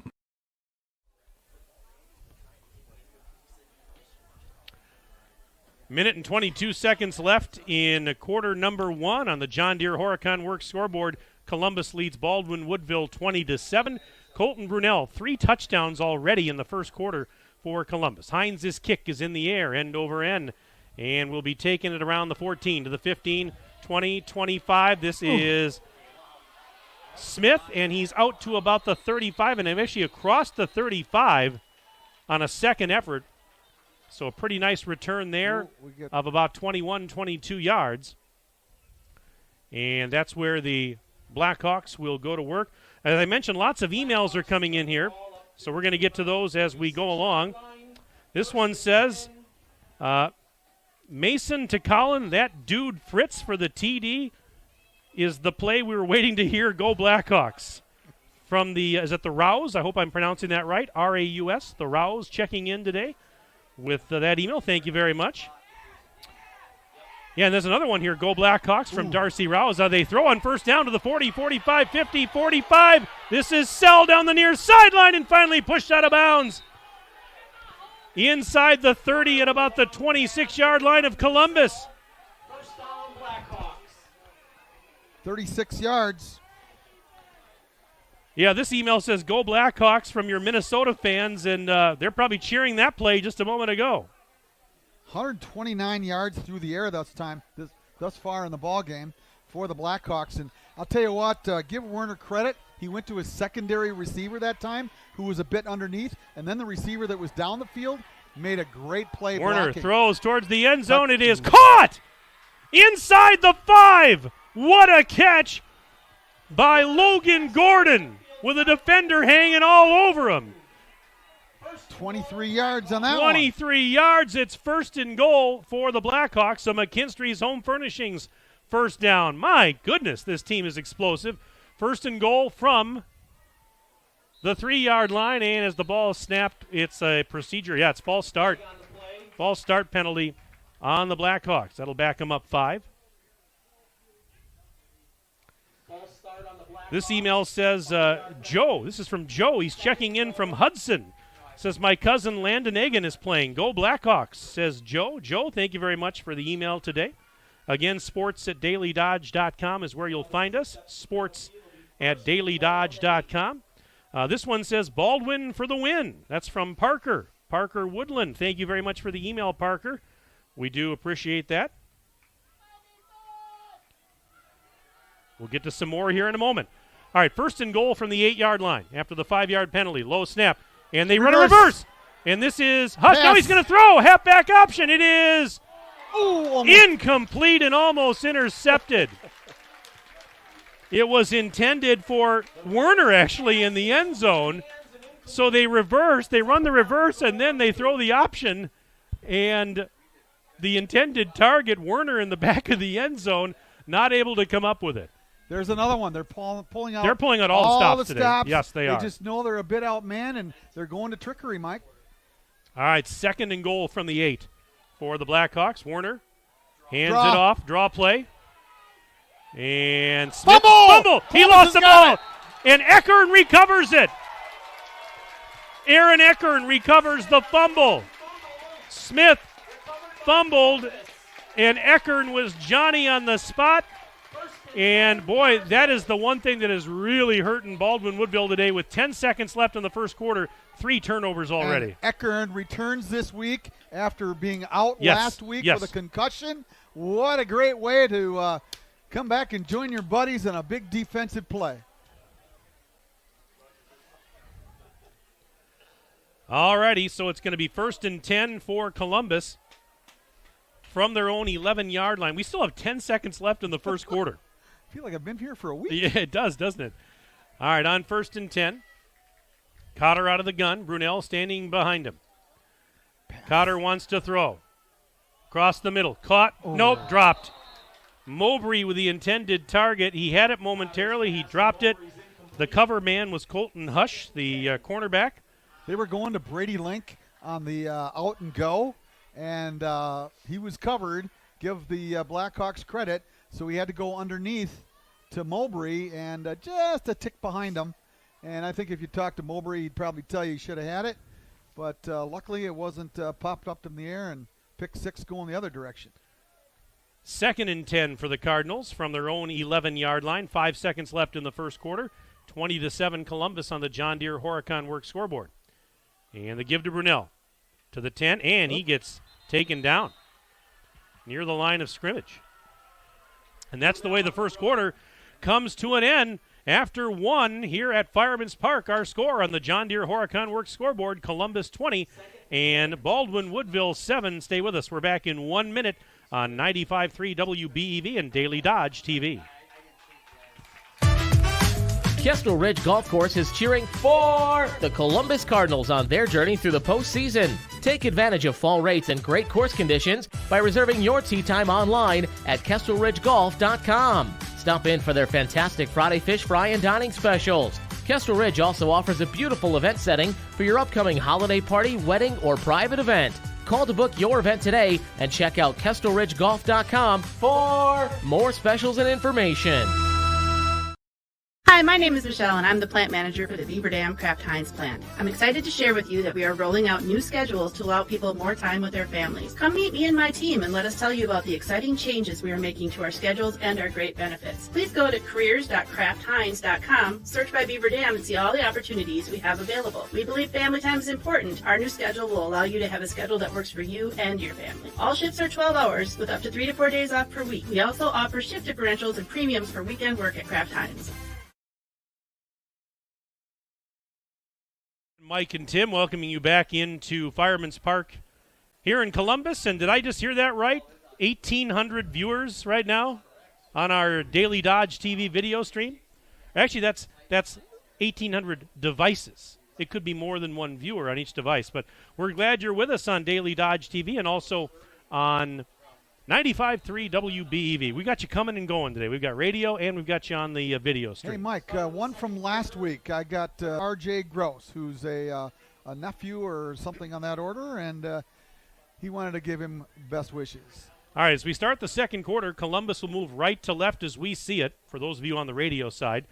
It's 3rd down and 11 for Columbus from their own 11-yard line. Cotter wants to throw. And he's going to launch it down the middle of the field. It is caught by Knockreiner. He's across midfield. Tackled inside the 45-yard line of Baldwin Woodville. Braxton Knockreiner right down the middle. Cotter gets him in stride, and they'll mark it at the 44-yard line of Baldwin Woodville. 45 yards on the reception. What a way to start the second quarter. It's a McKinstry's Home Furnishings first down for the Cardinals, who lead this game 20-7 on the John Deere Horicon Works scoreboard. 1st and 10, Columbus in Baldwin Woodville territory. The 44 handoff Brunel. Breaks the tackle in the backfield, can't get by the second man though. And that was a very nice defensive play by Eli Coonan. Defensive end. Plays tight end on offense. One thing we didn't mention on the pregame, Mike, was the size of the Blackhawks. They average 250 in the offensive line, but when you got to give it to Brunel. 45-40, left side 35, and he's tripped up inside the 35. That was Smith and also Sell out there defensively bringing down Colton Brunel, but he picks up another. McKinstry's Home Furnishings 1st and 10. They'll mark it at the 32, so it's a gain of 12 on that play. Could have been more. Ladies and gentlemen, for you folks that are watching, keep your eye on Oliver Setz. There's a reason why he's in the backfield, and he's the fullback. You should have seen that block on that last play. I hope you folks picked it up. That was massive. 1st and 10. Cardinals on the Blackhawks 32. Cotter gives it to Brunel, and he's tripped up from behind. That's a great play by Logan Gordon, bringing down Brunel for what appears to be no gain. No gain again, tackled by Gordon. So a 2nd and 10 now will be coming up. This email says, "Go Cardinals," and our nephew, R.J. Gross from J.D. and Angie, and they're in the Dominican Republic, it says. Holy cow. Didn't we say we had a... Yeah. Well, Ninja was saying that we can track where the viewers tune in from, and that was the one we had from the Dominican Republic. Well, thank you very much for the email. Cotter will throw. It is going to be caught by Link, and he's got another first down right near the 20-yard line as he runs out of bounds on the far side of the field. 11-yard gain, and Brady Lank did a quick square out right there, had a half a step on his defender, and an absolute strike. You know, sometimes we don't give Nathan Cotter everything that he's really credited for. This kid's really good, and he's just does a great job with this club and leading them and everything. 1st and 10, Cardinals officially at the Blackhawk 21-yard line. Handoff to number 21, Brunel. He's taken down. And that's Logan Gordon again, who's made a couple of nice plays defensively. And Brunel, we don't see that very often. He lost 2 yards on the carry, so a 2nd and 12 coming up. 9:29 and counting left to go first half here on the John Deere Horicon Works scoreboard. It's Columbus 20 and Baldwin Woodville 7. Our game today brought to you by our presenting video sponsors, Columbus Family Dental and Hometown Glass and Improvement. Today's game also brought to you by John Deere Horicon Works, Reed Chrysler Dodge Jeep Ram, and McKinstry's Home Furnishings. On 2nd and 12 from the Baldwin Woodville 23. The give. Nope, this is Cotter and the keeper. He's to the 20, right side, cut back. And he's to the 15 and down near the 10-yard line before being tackled by Davis Paulson. We'll see where they spotted here, but he's going to be, just about a half a yard shy of the first down marker. We're going to give him 11. Yep. And, that's the play right there. You talk about leadership, experience, know-how at the quarterback position. You feed it and feed it and feed it to Brunell. And, Brunell gets all the headlines, but Nathan Cotter just does all the little things to lead this ball club to victory every week. 3rd down and a yard for Columbus from the Blackhawk 12-yard line. Give to Brunell. He's to the 10. Got the first down as he is somersaulted down inside the 10-yard line near the 5. We're going to give him down to the 7. We're going to give him 5. McKinstry's Home Furnishings 1st and 10 for Columbus. You might have heard 1st and goal. You might have heard Jared Fox in the background do his Marlon Hensler imitation right there. That was pretty good, Foxy. I'm starting to like it. Marlon is going to be out of a job here before long. I don't think Marlon has anything to worry about. He's up at the state cross country meet today. Beautiful day for that up in Wisconsin Rapids. And the give is to Brunell. Spinning inside the 5 on 1st and goal from the 7 and tripped up near the 4. Going to give him 11 carries for 97 yards. Mike, something we didn't mention when we came back at the break at the end of the first quarter. 29 plays in the first quarter from scrimmage for the Blackhawks, 6 for Columbus, and they're up 20-7. How do you figure? It's a funny game, isn't it? It really is. All right, approaching the 7-minute mark and counting of the second quarter. Today's game brought to you in part by Lamer's Bus Lines, Farmers and Merchants Union Bank, Prairie Ridge Health, and your Dare to Dream team at eXp Realty. 2nd and goal, Columbus from the 4-yard line. Cotter gives to Brunell straight ahead, through a hole, into the end zone, touchdown Columbus. And that is Brunell's 4th touchdown of the game. A 4-yarder makes it 26-7 Columbus. Well, I'll tell you, Mike, look at turnovers has been the difference in this game. A fumble when Baldwin Woodville was down near the 10-yard line. A couple of interceptions, Mike. And, the game could be different, but very honestly, you can tell right from the get-go. Hines' extra point is up and good. 27-7 Columbus. We're back in 1 minute. Daily Dodge TV, 95.3 WBEV.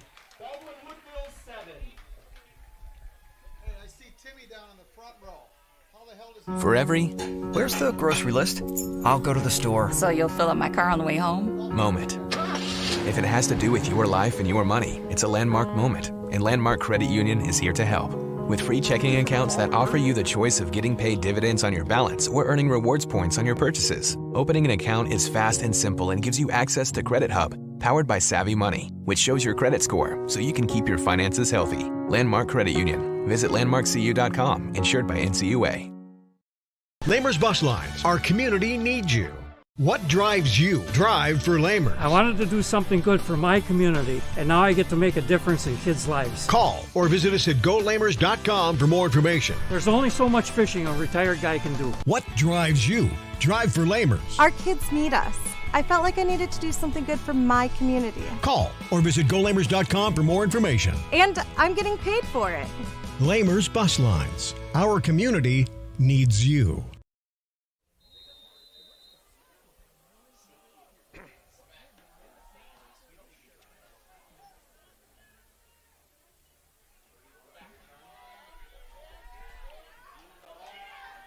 Penalty flag. Flag on the play.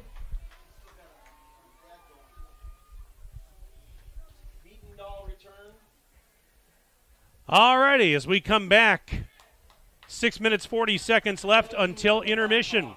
And on the John Deere Horicon Works scoreboard, it's now Columbus 27, Baldwin Woodville 7. And there was a penalty on the kick return on the Blackhawks, which is going to back them up. The ball's going to be spotted at the 14-yard line, where it'll be 1st and 10, Baldwin Woodville. Dangerous territory for the Blackhawks right now. This game could, is a bit out of hand right now, and a major mistake here, it could be all but over. On 1st and 10, Warner back to throw. Good protection. Now he's being chased, and he'll just throw it away, but he was about ready to go down for a safety in the end zone. A lot of the fans here in front of us are signaling safety, but no, it's an incomplete pass. I would agree with that. Yeah, I would agree with that too. I mean, I don't think that's a safety. Well, you either. have to throw it past the line of scrimmage, right, Foxy? You got to throw it, which was no doubt about that. He threw it way down the field, but the intended receiver was probably some 15 yards away plus. But, I would go with that one. Again, sports@dailydodge.com if you'd like to send us an email. We have a lot of emails to get to here momentarily. Sports@dailydodge.com. Send me your name, where you're from, who you're cheering for. On 2nd and 10, Warner with a pump fake. Now rolling to the near side. Warner going to throw. It is it caught? No, out of bounds. Out of bounds. Okay. Yeah. Well, it's tough to tell from our angle. It was intended for Sell right near the Columbus bench. I couldn't see it. Yeah, you were blocked out by the camera. I had a good look at it, Mike, and the official gave it the incomplete right off the get-go.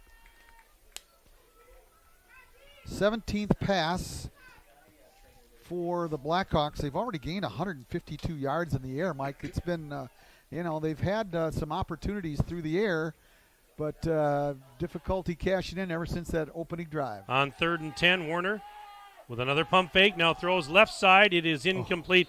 The intended receiver fell down.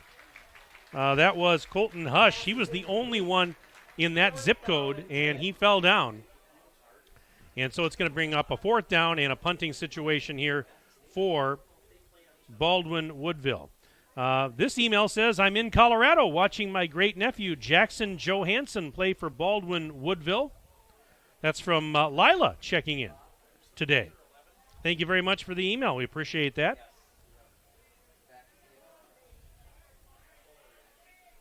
Let's see what else we have here.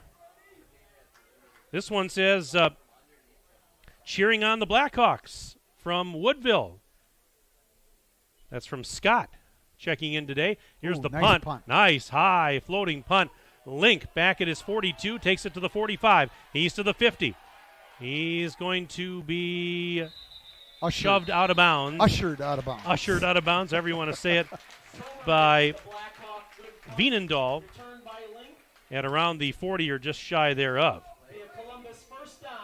Link. But Scott, thanks for your email. Appreciate it. Link just a sophomore. Am I right? I think. Let me take a look. Link here. is a junior. He is a junior? Yes. Okay. I'll tell you what, if Brunel wasn't on this ball club, he would be one heck of a back. I want to tell you. No doubt about it. Oh, we got a penalty on Columbus. We do, flag. yeah. This is going to back them up all the way to their own 45-yard line. I didn't see the flag, but there was a penalty marker down. I'm assuming, is that a block in the back? It wasn't really clear, the signal. The guys in the booth up here are as confused as I am. So it's 1st and 10 for Columbus from their own 45. Still moving right to left, 6:01 to go. The second quarter, I should say, on the John Deere Horicon Works scoreboard. Cotter wants to throw. And now he will step up. Throws. It is incomplete. A little bit too tall for Braxton Knockreiner. He was covered well by Veenendahl. Once again, Cotter doing a really, really nice job moving his feet in the pocket. His first receiver, his first alternate, first guy that he was looking at wasn't there. And then he just moved his feet, gained some time, and he had Knockreiner, but just overthrew him just a little bit. 2nd and 10 for the Cardinals, back at their own 45. And to think of it, I'd have a hard time throwing a football straight if I had, 250-pound guys coming straight at me. Oof, doesn't sound like a whole lot of fun. Handoff Brunel. He's to the 45 and then tackled around the 48-yard line. That was, I believe, Elijah Heimer in on the stop there.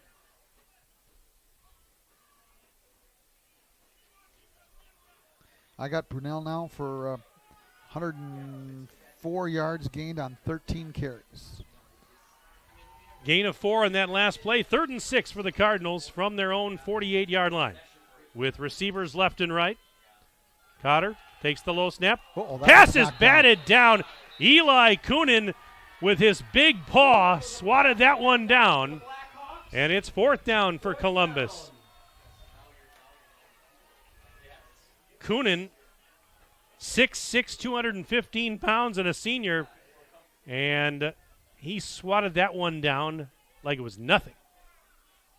Oh, by the way, Milana Aragon is in the lineup. So Columbus forced to punt it away here. Braxton Knockreiner will punt it.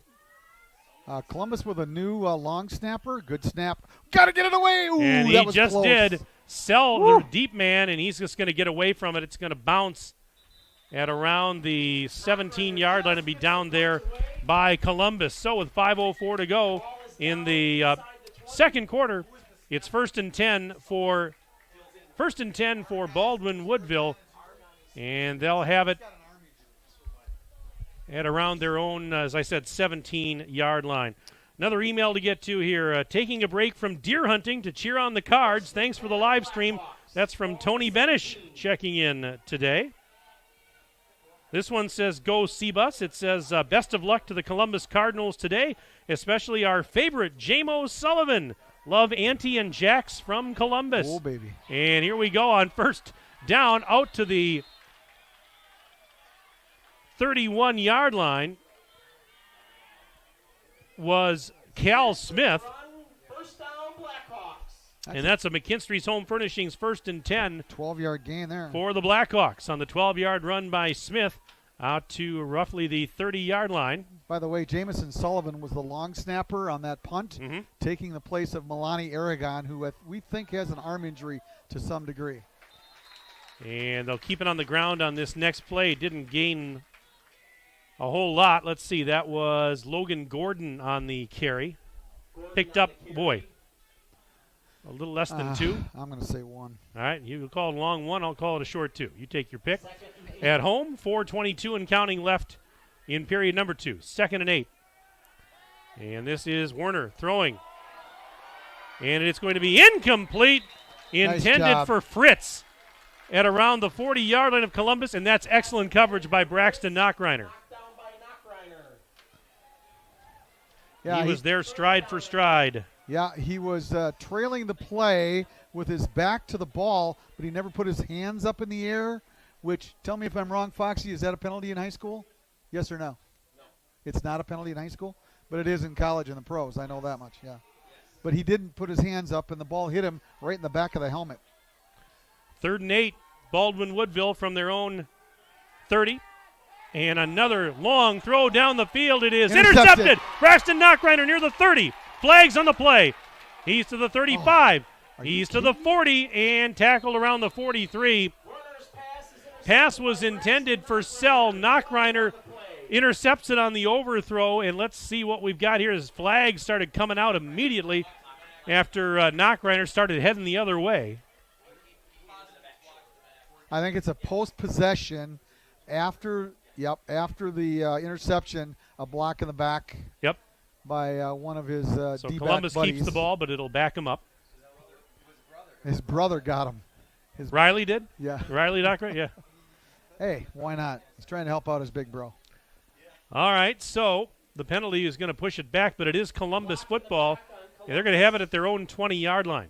With 3:58 remaining until halftime, it is 27-7. Columbus leading Baldwin Woodville on the John Deere Horicon Works scoreboard. And McKinstry's Home Furnishings 1st and 10 now for the Cardinals from their own 20. And Cotter out of the gun. Gives it to Brunel, coming to the near side. Trying to turn the corner. He's to the 20. Cut back. 25-30. Boo! And he lowers his shoulder and gets out to about the 35-yard line. He lowered the boom on Jackson Johansson, who was trying to steer him out of bounds. There's a flag down, and it's a hold on Columbus. That one's coming back. Just as I looked back, I saw the yellow penalty marker on the carpet, and the referee was signaling a holding call. So that will back up Columbus now with under 4 minutes left to play in the second quarter. You know, the secret to being a good back is you have to deliver the hit as opposed to the defender hitting you. Guess what? That poor kid that made that tackle on that play, he's going to feel it tomorrow. Ooh, that had to hurt. 1st and 10. You beg your pardon. 1st and 17 for Columbus. Back at their 13-yard line. And the handoff to Brunel. He spins up across the 15 to about the 16. And he's taken down there by Paulson. So a short gainer there. More emails to get to. This one says they're listening today from Rome, Wisconsin. Not Rome, not the other Rome you're thinking of. It's listening from Rome, Wisconsin. That's from Steve Gates and Marianne checking in today. Steve, hey, Marianne, thank you. I had a friend in college by the name of Steve Gates. Really? Couldn't be the same one. Steve, if you went to Platteville, let us know, will you? They're not cheering from Rome, Italy. They're cheering Is that from the Rome yeah. down here in southeast Wisconsin, or is there one up north? I don't know. Okay. Don't ask me. Here's Cotter to throw. Downfield, got a man. It is incomplete, intended for Riley Knockreiner, who had a step or two on the defenders. And a 3rd down and 15 coming up. This email says the Cotter Soda Fan Club in Germania is cheering on Nathan and Johnny Cotter and the whole Columbus team. Thank you very much for that email today. Let's see what else we have here. Go Cardinals. And this one, that's from Sam checking in today. Sam Kolbaum. Thank you for the email. We'll get to some more here in a moment. We got a timeout, Mike. Yeah, we do. Yep. Timeout brought to you by Reed Chrysler, Dodge, Jeep, Ram. Let our family take care of your family. We'll keep it here with 3:01 to go first half, and Columbus leading 27-7 over Baldwin Woodville on the John Deere Horicon Works scoreboard. Let's get to some more emails during the timeout. Let's see. This one's hang on here. Got to get back to my right screen. This one says, best of luck to the Blackhawks. Also, congratulations to Tim Meinholtz and the Marching Cardinals on a great season. Play loud today. That's from the Baldwin Woodville Marching Band. How about that? Love that email. That's fantastic. What else do we have here? This one says, cheering on cousin Colin Selk and Columbus from Nashville, Tennessee. Go Cardinals. Thanks for showing all the games for all of us out-of-state fans. That's from Chris Kelm. Chris, thank you very much for the email. This one says, shout out to Uncle Nick Venden, quarterback coach for the Cardinals. That's from the Coughlins. Eric, Abby, Wyatt, and Brooks all checking in today. Thank you very much. Let's see what else we have here. This one says, I hear Foxy's doing a great job on the PA today. Go Columbus, Andy O'Brien. That's just mere rumors. Watching in Fall River. Yeah, mere rumors. Maybe. See how rumors get started? Ugh. We'll get to some more emails here shortly. Again, keep them coming, folks, and we'll take them as many as you want to send. sports@dailydodge.com. sports@dailydodge.com. I'll take your name, where you're from, and who you're cheering for, among other things. We're having fun interacting with you like we always do. All right, it's 3rd and 15 for Columbus from their own 15. Cotter throwing. Caught right side, sets. He breaks a tackle, 20, and breaks another tackle, 25. Dives to the 30, and he fumbled the football. He is about... He's down. They're saying he's down. Did he get enough for the first down, though? I don't think he so. did. He is going to be about a foot short, I think. Oh, what a play by Oliver Setz. A gain on the play of, we're going to give him 14 yards. He needed, there's a penalty flag on the play. Oh, man. And that's a holding call on Columbus. Jeez. Yep, going to push him back again. Ninja, how many viewers are we up to right now, or devices are we up to right now? We're up to just shy of 2,400 devices right now tuned into this broadcast on Daily Dodge TV. That doesn't even count the number of radio listeners we have on 95.3 WBEV. Hey, there's no Badger game today. This is probably one of the few high school games in the state today. So we're glad you're with us. If you're new to dailydodge.com and WBEV, welcome. We're glad that you're with us. Thanks for tuning in and You could have this much fun every Friday night every in the fall, Friday night, folks. exactly. Come on. All right, it's 3rd and 25 for Columbus. They're back at their own 5-yard line after that penalty. 2:35 left in the second quarter. Cotter gives it up to Brunel. Stumbles, and he gets taken down for a loss. That was Coonan. -2. Coonan drops him for a loss, and Columbus is going to have to punt from the shadow of their own goalpost with 2:19 and counting left until the break. On the John Deere Horicon Works scoreboard, it remains Columbus 27, Baldwin Woodville 7. But on a 4th and 26, Knockreiner's back right by his own goalpost. Going to have to punt this away.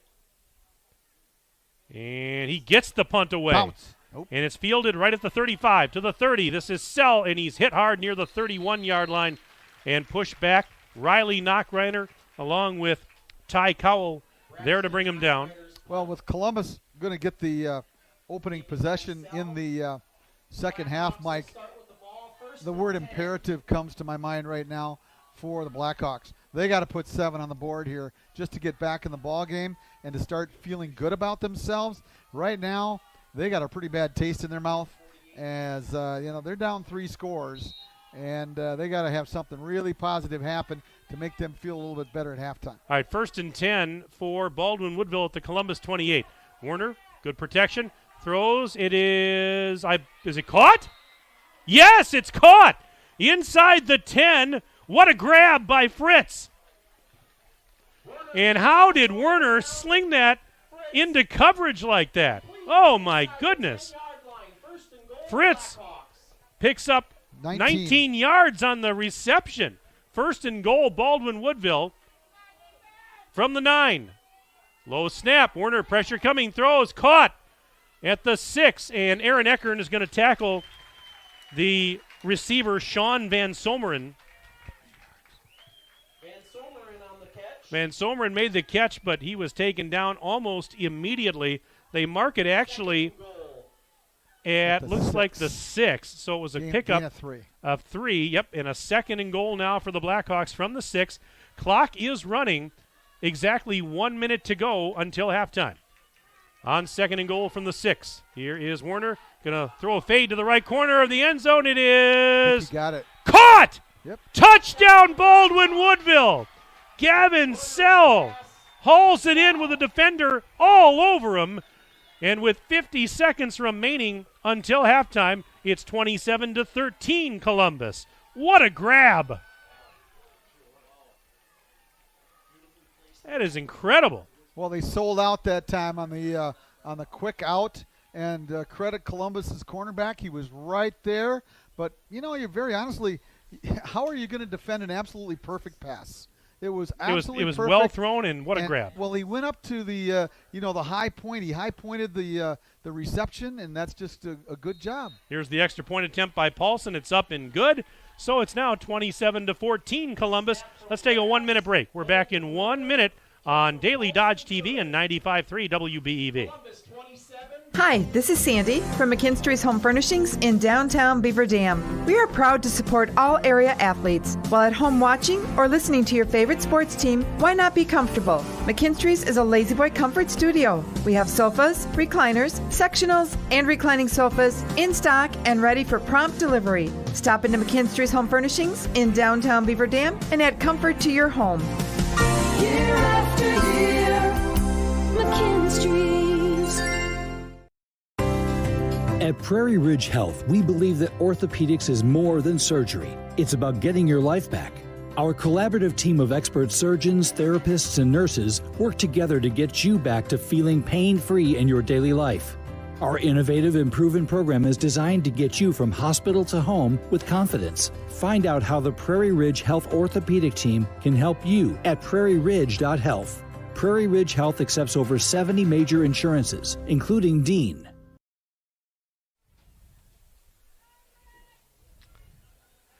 We are rapidly approaching halftime here at Fireman's Park in Columbus. Mike Tronson alongside my good friend and partner Tim Haldeman.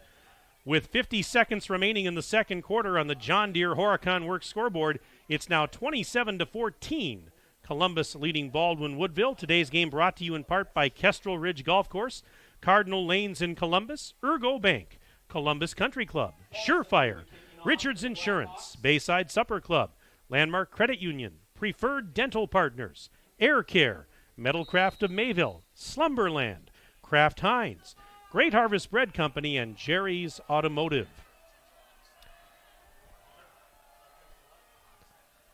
Alrighty, Blackhawks with a very important touchdown a moment ago. There's a ground ball squib kick. It's just fallen on by Braxton Knockreiner at around his own 34-yard line. Knockreiner falls on the squib kick. And so that's where Columbus will set up shop with the McKinstry's Home Furnishings first down and 10. This email says, let's go Cards, cheering for Sebus. Proud of all that has been accomplished so far. Keep it rolling to Camp Randall. That's from Tony Ballwig. Tony, thank you very much for the email today. This one says, Julie Benish watching hometown Columbus football from Marshfield, Wisconsin. Go Cardinals, go, from Julie checking in on the broadcast today. First and 10. Cotter to throw, and he will launch it downfield. It is intercepted at the 34-yard line of Baldwin Woodville. Cal Smith with an interception. Oh, my goodness. These guys are athletic, are they not? That was a case of the safety just playing center field. Yep, he leaped and got it. He read the eyes of Nathan Cotter, and, the original D-backs had pretty good coverage, but the safety coming over read his eyes and got there just at the right time to prevent the reception. The ball was on time. Everything was good, but credit the safety for some really good defense. 41 seconds remaining in the half, and Baldwin Woodville with one timeout remaining. This is Warner, and he faked a throw. Now he's going to step up and run with it, and he'll get across the 35 and then get taken down by Milani Aragon at around the 38, maybe the 39. We'll see where they spot it. I'm a little surprised that they're call playing it the 39, actually. Gain of 4, 2nd and 6. Here is another throw. It is caught across the middle. Fritz breaking tackles and gets across the midfield stripe. That's a first down and more as they'll mark it at the 46-yard line of Columbus. 15-yard gain on that one. 15-yard pickup and a timeout. Yes, timeout has been called by Baldwin Woodville. This timeout brought to you by Reed Chrysler Dodge Jeep Ram. Let our family take care of your family. This email says, yes, Tim, it's UWP. Steve Gates caught the broadcast last weekend, too. Me? He says, hope you're doing well, he says. Is he the guy that played hockey? And I was the, you got to ask, did he play hockey? Well, you're asking him right now. Yeah, right back, Steve. Let's see here. This one, this email says, this one says, Joe Zander is a poor man's Colin Selk. That's the best one of the day, folks. Go Cardinals. Well, Joe slimmed down from his playing days, you know. That is the best one we've had all day. That's from, I hope he doesn't get mad if I say his name. His name is Matthew. We'll just leave it at that. That's a great email, folks. This one says, let's go Hawks. Plenty of time. You got this. Angie checking in with that email today. Again, you can email us, sports@dailydodge.com. Sports@dailydodge.com. Send me your name, where you're from, who you're cheering for. I've got a few more emails to get to here momentarily, so if you sent one and I haven't read it yet, I will get to you. First and 10. Baldwin Woodville on the Columbus 46. Warner off his back foot throws. Caught on the far side of the field, and rolling out of bounds is Fritz after making the reception. That's another McKinstry's Home Furnishings first and 10. 6 seconds remaining in the half. They mark it at the 30-yard line, so it was a gain of 16 on that pass play. So 6 seconds, no timeouts. You've got, one shot here really at the end zone. 6 seconds to go. First and 10, Baldwin Woodville. No, they're going to try a field goal? No, it's a fake. It's got to No be, right? way. This is going to be 47 yards. 47-yard field goal attempt. Oh, my gosh. It's got the distance. Let's see. It's good. Perfect. Oh, my goodness. Whoa. Paulson with a 47-yard field goal as time expires at the end of the half, and it's 27-17. That may be one of the longest field goals I've ever seen at the high school level. We knew Paulson was good. I'm stunned. That was incredible. Well, I'll tell you what. You tell me that you're stunned. I'll tell you what. I think the Columbus football team knows they're a little stunned right now as well. Wow. What a turn of events in the last 3-4 minutes of this first half. We got ourselves a game, Mike. Game on here at Fireman's Park. We have reached halftime, and on the John Deere Horicon Works scoreboard at the break, it is Columbus 27 and Baldwin Woodville 17. Stay with us. Our halftime report comes up. We'll take a 3-minute break. Back in 3 minutes on Daily Dodge TV and 95.3 WBEV. Did you know you don't have to suffer with loose, poor-fitting dentures? What if you didn't have to worry about gluing in your dentures just to have a meal with friends and family? At Preferred Dental Partners, we can provide a better way with dental implants. These implants can be done in our office and many times can be used to hold in the dentures you already have. Call the doctors at Preferred Dental Partners to see how they can help you eat worry-free. You can find Preferred Dental Partners in Beaver Dam and Horicon or online at pdpdentist.com. Hey, it's Stacy with Slumberland, Beaver Dam in Watertown. Stop in and see everything that our store has to offer. We built it just for you. We have mattresses, box springs, power bases, bedroom sets, furniture, living room sets, dining sets, everything that you would need to complete your entire home. We've got our interest-free financing and a really great local staff here to help you. So you've got all local people here to help you out from start to finish for anything that you would need.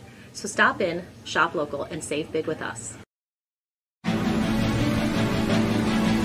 Welcome back to our live coverage of stunt magician Merlin Wormwood, brought to you by Surefire, your leading local installer of Lennox home comfort systems. That's right, Matilda. Merlin Wormwood has locked himself in his mother's basement and is refusing to install a Lennox home comfort system from Surefire until she promises to start making him pizza bagels every Friday evening. Chuck, I'm sorry. How is this stunt magic? Isn't this just a lame protest? Have you tried his mom's pizza bagels? They're incredible.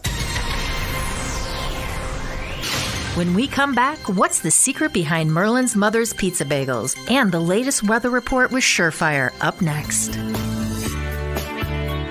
With a finance plan to fit every budget, today is the time to upgrade to new Lennox home comfort system from Surefire, your local Lennox premier dealer. Online at surefireinc.com. Be sure with Surefire. American drivers overpay an average of $368 per year on their auto insurance. Why? Because, well, insurance is hard. It's complicated. It's time-consuming to get quotes from multiple companies, so we overpay.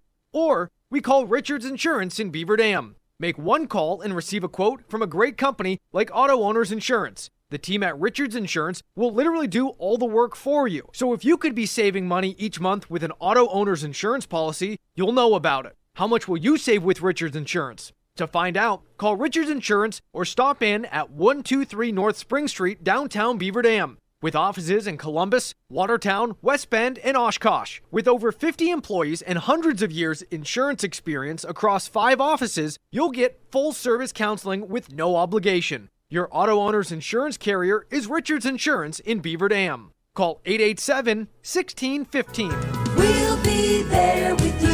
Richards Insurance of Beaver Dam.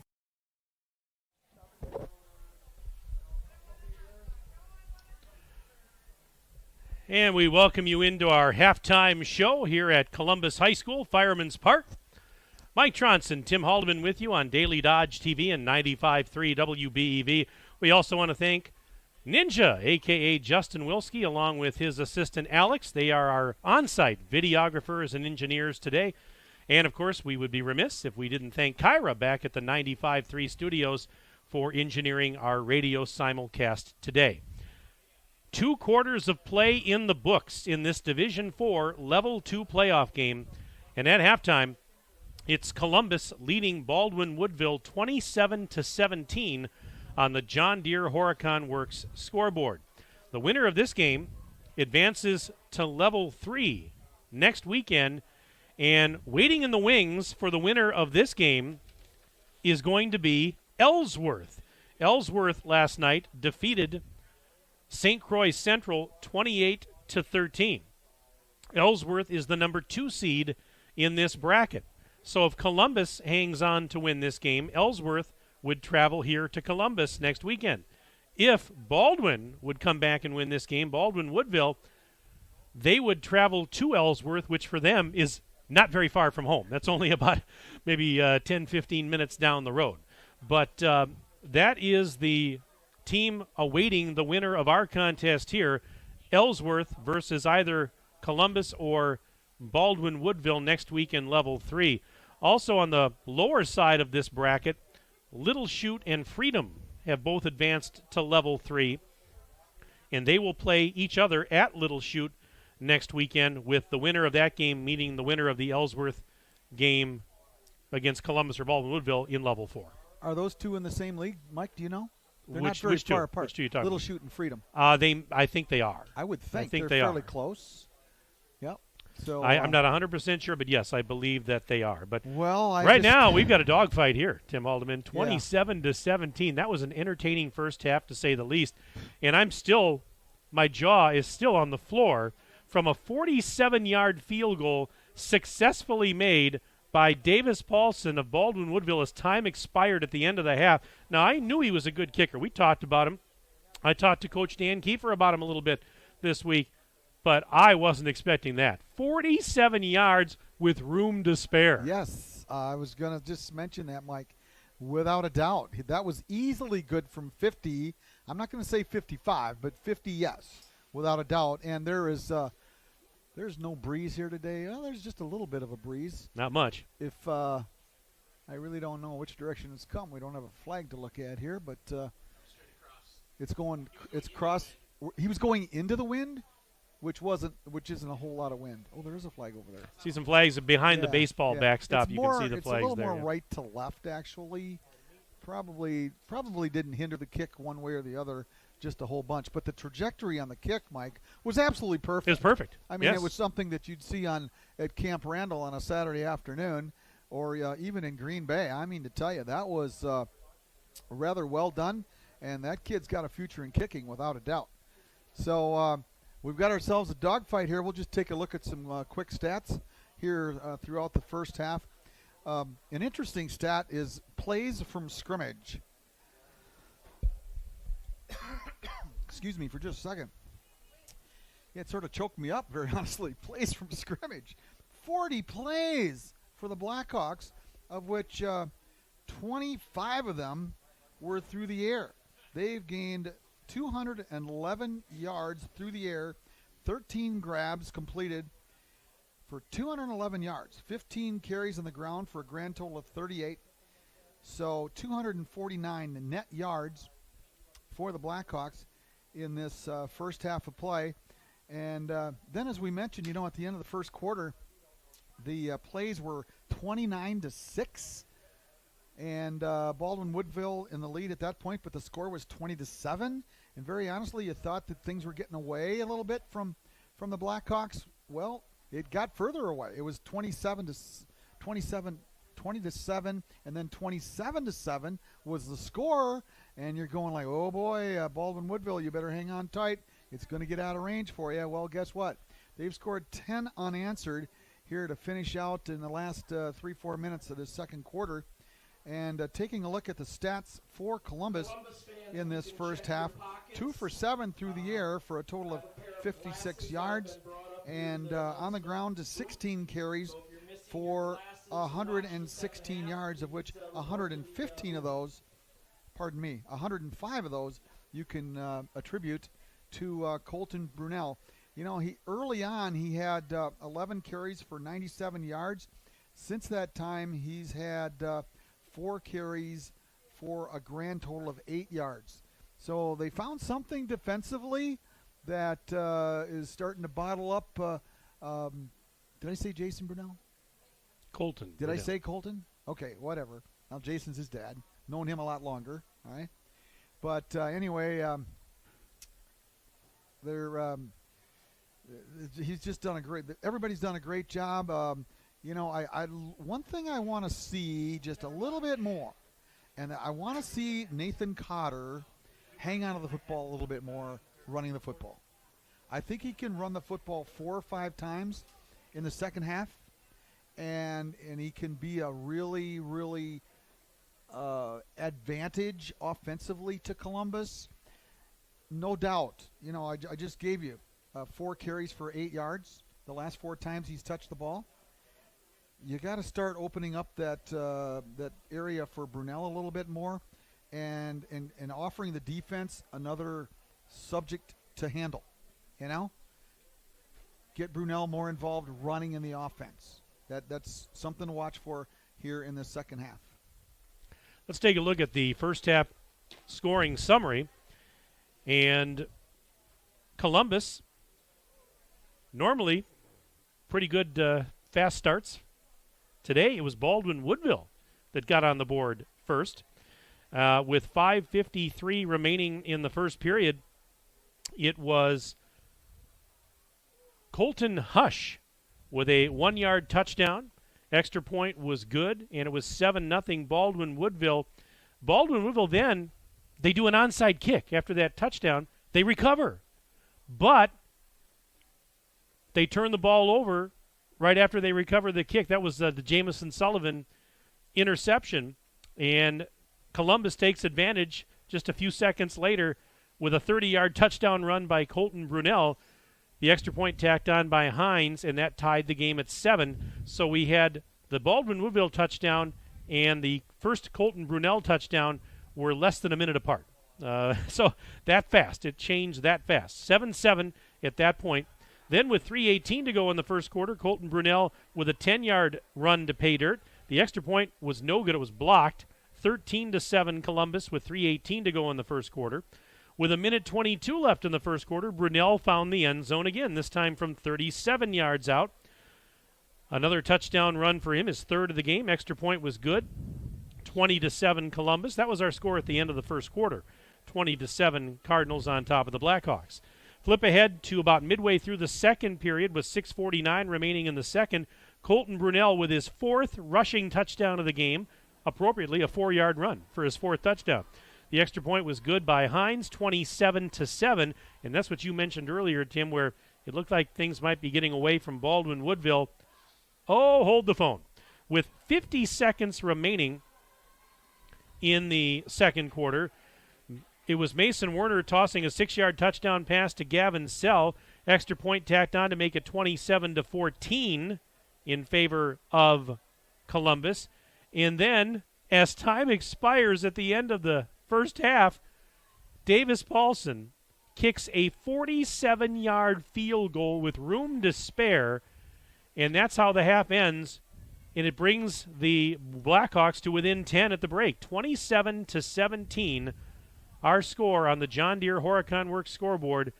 But Davis Paulson, that is one of the longest field goals I've ever seen at a high school football game. I don't know if it's the longest, but it's got to be right up there. He had plenty of leg on that one. Yes, agreed, Mike. And I'll tell you what, I would like to pick the brain right now of the Columbus coaching staff with 50 seconds left, and they're up 27-14. Baldwin Woodville had just scored. Very honestly, you've controlled the game. Even though you've been outgained considerably, you just feel pretty good about things, I would like to know, looking back, hindsight's 20/20, but would you like to have just ran out the first half, given it to Brunel for 2 plays, having him gain 10 or 15 yards, whatever, okay, and gone to the locker room, 27-14, as opposed to what they actually did, was they opened it up on the first play, and credit Baldwin Woodville, the safety, made a great play coming over for the pick. And, 3 or 4 plays later, they used the clock well. They only had 1 timeout left, and they came up with an extra 3 points. I'm sure that if you ask the coaching staff right now, they would probably say, yeah, we probably should have ran it out. Be interesting to ask. Question for somebody else. There you go. That's what that is. Hey, again, send us an email during the broadcast, sports@dailydodge.com, sports@dailydodge.com. I'll take your name, where you're from, who you're cheering for. We've had a lot of emails come in already, and here's some more to get to. This one says, thank you for the live stream, cheering on the Baldwin Woodville Blackhawks, and my adopted nephew, Logan Gordon, from Denver, Colorado. That's from Jay. Jay, thank you very much for checking in today. This one says, cheering from Ellsworth for the Blackhawks and Colin Fritz. That's from Tracy. Tracy, thank you very much for being with us today. Glad you're enjoying the game so far. Let's see. This one says, this is from Joe Zander. It says, Matthew, I appreciate you considering me to even be in the same level as Mr. Selk, even if it's a poor man version. Go Cards. That's from our good friend Joe Zander. This one says, hey guys, Curtis from Baldwin, and he's checking in from Baldwin, wondering about Colton Brunel. He says, is he a senior, and does he have any after high school football ambitions? Well, one, he's a junior. Yes, and he already has the Columbus high school record. He already has the career rushing record for Columbus High School. And as far as his after high school ambitions, what I can tell you is he's going to be playing on Saturday somewhere. There's no doubt he will be playing somewhere on Saturdays in the near future. I had a chat with Father Jason prior to the game today about that exact thing. Needless to say, that's as far from their mind right now, right. family-wise, as you could possibly get. But, you know, when you're that talented, you're going to have people looking at you. And just to leave a secret out there to most folks, there is a school just down the road, some 35 minutes or so, that is highly interested. Let's put it that way. We'll just leave it at that. And then one more email to get to here. This one, this is a response to your question, Tim, from Steve Gates. Yes, I played hockey. Still get together with a number of the players, Pat, Barry, Saul, and John. Good gracious. Oh, man. I got to have you got his email address? It's there, yeah. Okay, we'll have to steal that from you later. But, man, you know, you went to Eau Claire, and I guarantee you, Steve, you're listening right now, I can remember a lost weekend in Eau Claire when it was about 15 degrees below zero, and we played in Beloit on a Friday night, drove all night long, slept in a dorm lobby at Eau Claire, and then we went to play hockey, and then we played hockey again the next day. And it was about 15 degrees below zero outside, and I rode back home in the back of a V-dub that didn't want to start. Woo, baby, those were the days. Let's take a 1-minute break. We're back in 1 minute to start the second half on Daily Dodge TV and 95.3 WBEV. Are you ready for peace of mind? Chad Guzzi here, owner of Air Care in Beaver Dam. If you're tired of unexpected repair bills, you want to sign up for our Total Care plan. It ensures top performance and prolonged life of your heating and air conditioning equipment. Air Care's Total Care customers receive annual inspections as well as a reduced maintenance rate plus a 10% discount on all service repairs. Air Care, big enough to serve you, small enough to care. 920-356-8860.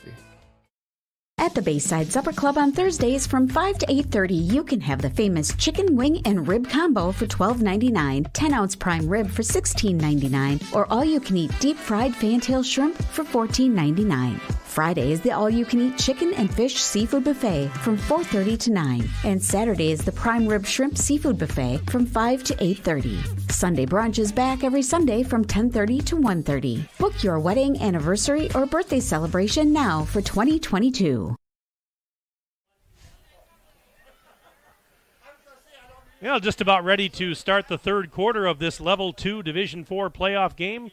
27-17, Columbus leads Baldwin Woodville as we start the third quarter. And we were talking about the good old days of college. You were mentioning Eau Claire, Tim. I went to, of course, I went to school at UW Eau Claire, and I used to hang out in Baldwin a lot. I worked for WIAA, Channel 13 in Eau Claire back in the mid-'90s, and I was a sports photographer. I used to go to high school football and basketball games and other sporting events, shoot highlights for the news, and I used to get to Baldwin rather frequently. And I've driven through there many times on my way to and from my home in Minneapolis, and I've stopped many times at those fine fast food establishments off the interstate there. I'll tell you this, Tim, and a lot of folks would probably get a kick out of this. I actually marched in a parade in downtown Baldwin back in the 1990s. That is a true story, and the story goes that a good friend of mine from college, her dad was running for St. Croix County Sheriff, and he was walking in the parade, shaking hands and and stumping for votes. And he had myself and his daughter, my friend, and a bunch of us walking around. We were handing out candy and leaflets saying, hey, vote for Tom, vote for Tom. And so I actually marched in a parade one summer in Baldwin, Wisconsin. Chances are she's probably listening right now. Well, she could be. Yeah. You never Please. know. And you're wondering to yourself, did he win? Unfortunately, he did not win. But he was a long-time deputy with the St. Croix County Sheriff's Department, and I remember that. So I have a connection. I like to think I have a connection to all of you folks up in the Baldwin-Woodville area because, again, I used to spend a lot of time up there in my college days working for WEAU Channel 13, and I still drive through on my way home to see my family in Minneapolis quite a bit. Well, I'm in hopes that if Columbus does win this ball game today, that the game is played on Friday night as opposed to Saturday, right. That's what I'm hoping for. Columbus gets the opening kick in the second half. Here's the end-over-end kick. That is a kick. Link, yes, back to the 1-yard line, to the 5. He's to the 10. He's to the 15. Breaks a tackle, 20. Breaks another tackle, 25. And he will get taken down right around the 30 or just shy of. That's a 29-yard return. We've got, I think, an injured player down for Baldwin-Woodville. Just underway here in the third quarter.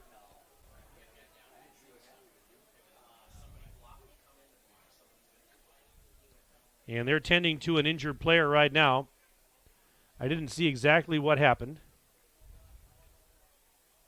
Tell you what, let's take a 1-minute break. Let's take a 1-minute break back after this on Daily Dodge TV and 95.3 WBEV. Cardinal Lanes in Columbus is proud to support the Columbus Cardinal football team. Cardinal Lanes is now open and the place to go when you want to have a great time with friends and family. Check out their 12 lanes of bowling and a large event space. They also feature a great menu and weekly specials like Friday Fish Fry. Follow Cardinal Lanes on Facebook and check them out online at cardinallanescolumbus.com. Cardinal Lanes open 7 days a week, 10:30 a.m. to midnight. Go Cardinals and let the good times roll. As the Columbus Cardinals rev up their playoff season, golf season is winding down. But the fun continues at Columbus Country Club. Check out their new menu with great sandwiches, jumbo wings, and handmade pizzas, and enjoy their Friday Fish Fry year-round. Get ready for prime rib every other Saturday starting in January. This winter, join Columbus Country Club for euchre tournaments and Sunday brunch. Follow on Facebook and stop in Highway 73 right in the middle of Columbus behind Fireman's Pavilion. Columbus Country Club, a proud supporter of the Columbus Cardinals. That's a major loss.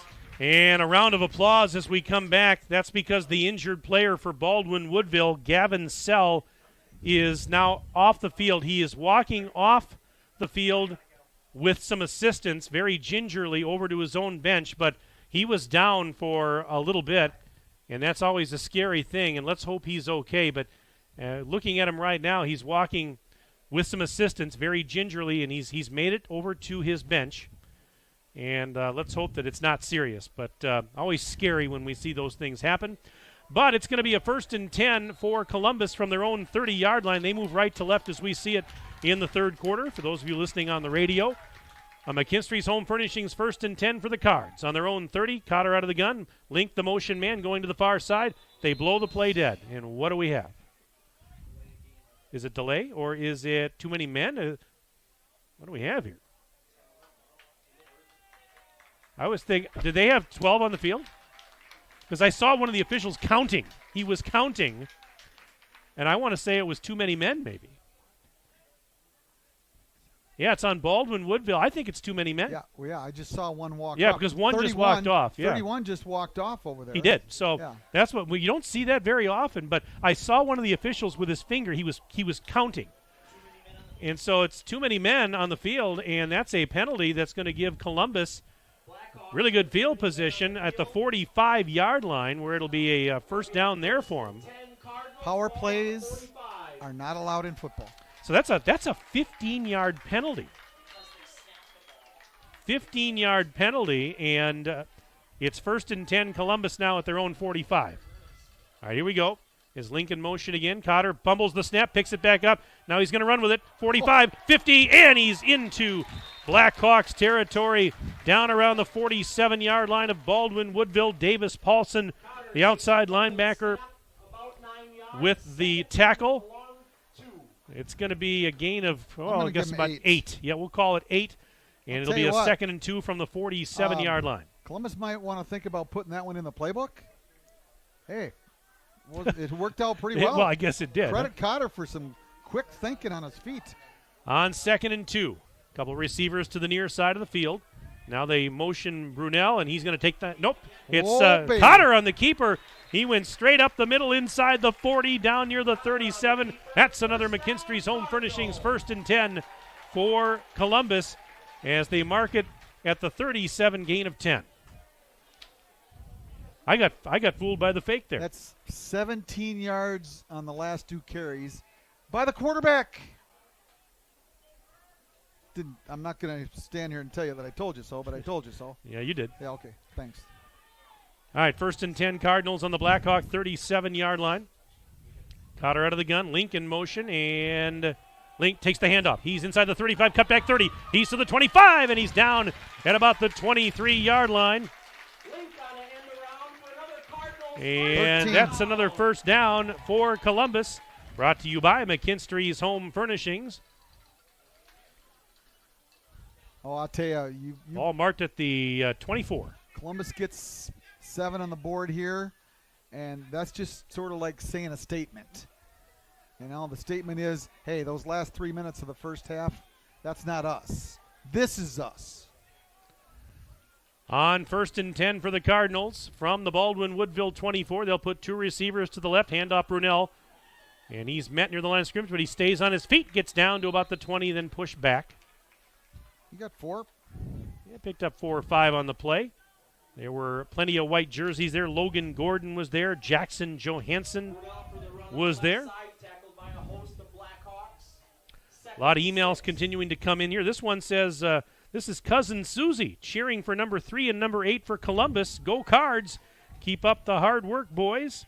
Thank you, Susie, for that email. That's Susie from that checking in on that email. We'll get to some more in a minute. This is 2nd and 6. And this is a keeper, and Cotter. Boy, he was a keeper. Yeah, it was a keeper by Cotter, and he didn't get much up the middle that time. Wasn't much happening. Did he get a yard, maybe? Nope, he got nothing. All right, no gain. This email says, hey there, this is Dana Helgeson from Baldwin-Woodville. Says, proud of the boys. Keep it up. Go Hawks. Dana, thank you for that email. This is humongous. This is a big, big play to begin this second half drive. 3rd and 6 for Columbus at the 21-yard line of Baldwin-Woodville. Cotter throwing. That was tipped, and it's incomplete. Somebody got a hand on it. Yeah, that one was wide open. They had the guy out there. It was intended for Link, I believe. It was about a 6, 7, 8-yard pass that would have got the first down. Credit the defensive lineman getting his big hand up there. This is big play. This is bigger than the last one. It's a 4th and 6 for Columbus from the 21-yard line of the Blackhawks. We're 3 minutes into the third quarter, and on the John Deere Horicon Works scoreboard, it's 27-17. Columbus leading Baldwin-Woodville. Here they go. 4th and 6. Cotter to throw. Across the middle. Incomplete off the hands of Riley Knockreiner. And the ball is going to go over on downs to Baldwin-Woodville. He was wide open. He could not hang on. Well, it was a quarter step behind him. I'm sure that if you ask Cotter, he's going to say, hey, I missed through the ball. I was behind my intended receiver. The receiver's going to say, I got to make that play. You know?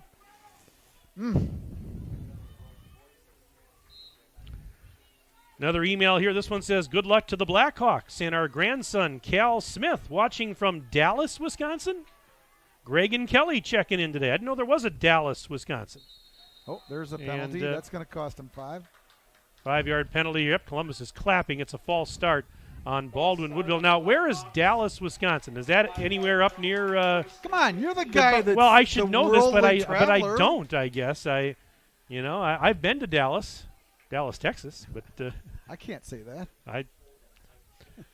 I'm gonna. That's gonna be job one after the broadcast today. Is I got to look up exactly where Dallas, Wisconsin is, because that's one of the few places I don't know. 1st and 15 for Baldwin-Woodville from their own 16. moving left to right, third quarter, and they'll keep it on the ground. And, boy, there's just a massive humanity off the left side of the line. He got about 5 or 6. And on the carry, I'm trying to see, that was Smith. That was Smith on the carry. We're going to give him 5. And, boy, he had to fight for those 5 yards. 2nd and 10 coming up. Again, if you want to send us an email, sports@dailydodge.com is where you'll find us.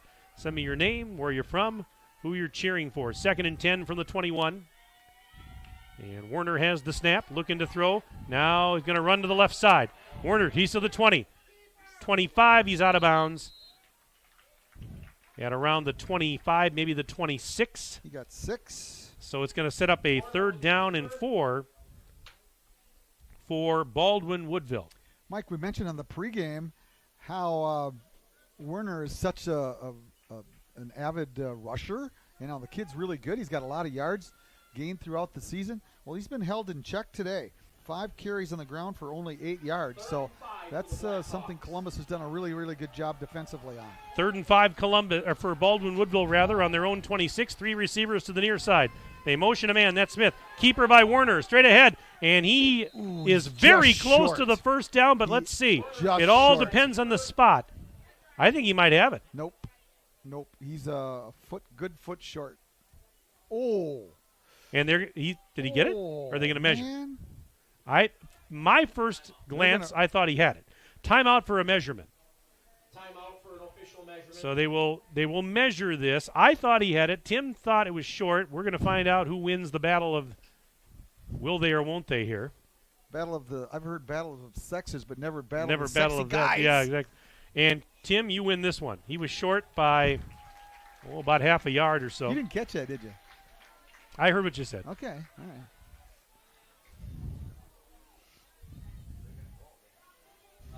Okay, and we just heard, I just got a text from our rules expert, Bruce Kaufman, my brother-in-law, and it's clarification on that. What we said was earlier was too many men. Yeah. I'm gonna clarify that because he's a football official. He knows it better than we do.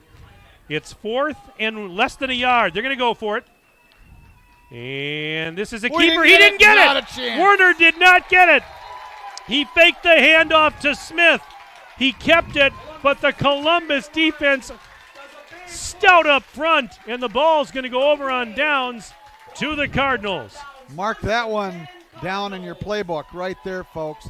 That is huge. A big gamble, very honestly, by the Blackhawks to go for it so deep in their own territory. You know, there was just a big pile up in the backfield. Great penetration by the defensive line.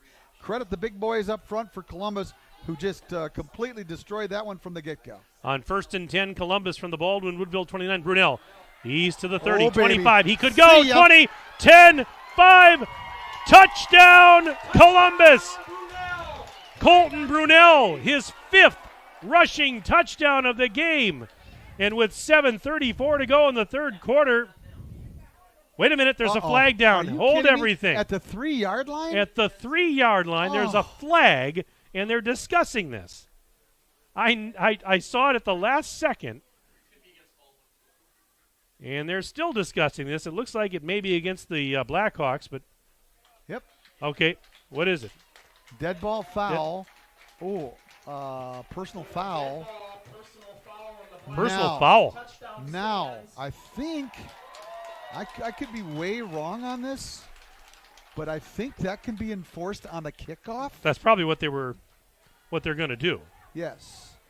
I think high school is the only place where you have the option to take that on the kickoff. All right, so the touchdown stands. It's Brunel's 5th of the game, a 29-yard scamper. 33-17 for the moment, and Hines will attempt an extra point. It's up, and it is good. 34-17, Columbus leads Baldwin Woodville on the John Deere Horicon Works scoreboard. Back in 1 minute, Daily Dodge TV and 95.3 WBEV. If a new smile is what you're looking for, we have the answer for you. Hi, this is Dr. Adam Forster at Columbus Family Dental, where we specialize in making people smile. We promise to take the time to get to know you so we can provide you with a custom plan to help you achieve the smile of your dreams. Our experienced team looks forward to hearing from you soon. Call us today at 623-5559. Come to Columbus Family Dental. The people here are nice, and I trust them.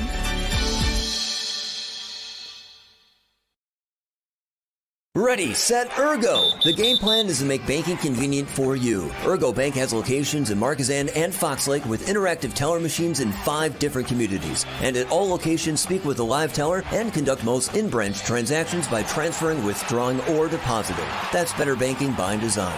Open 7 a to 7 p Monday through Friday, 7 to noon on Saturdays. Call them today at 920-398-2336 or visit ergobank.com. Ergo Bank, an equal housing lender and member FDIC. Would pop it up down to about and we come back. It's now 34-17. Columbus in front of Baldwin Woodville on the John Deere Horicon Works scoreboard. Colton Brunell, 5 rushing touchdowns again, and it's an onside kick. And there's a scramble. I think Columbus got it. Columbus is. Yep. They've got it. Columbus does an onside kick and recovers. Turnabout is fair play. And I couldn't quite tell who was the one to recover it because there were bodies all over the field. But Columbus giving Baldwin Woodville a taste of their own medicine.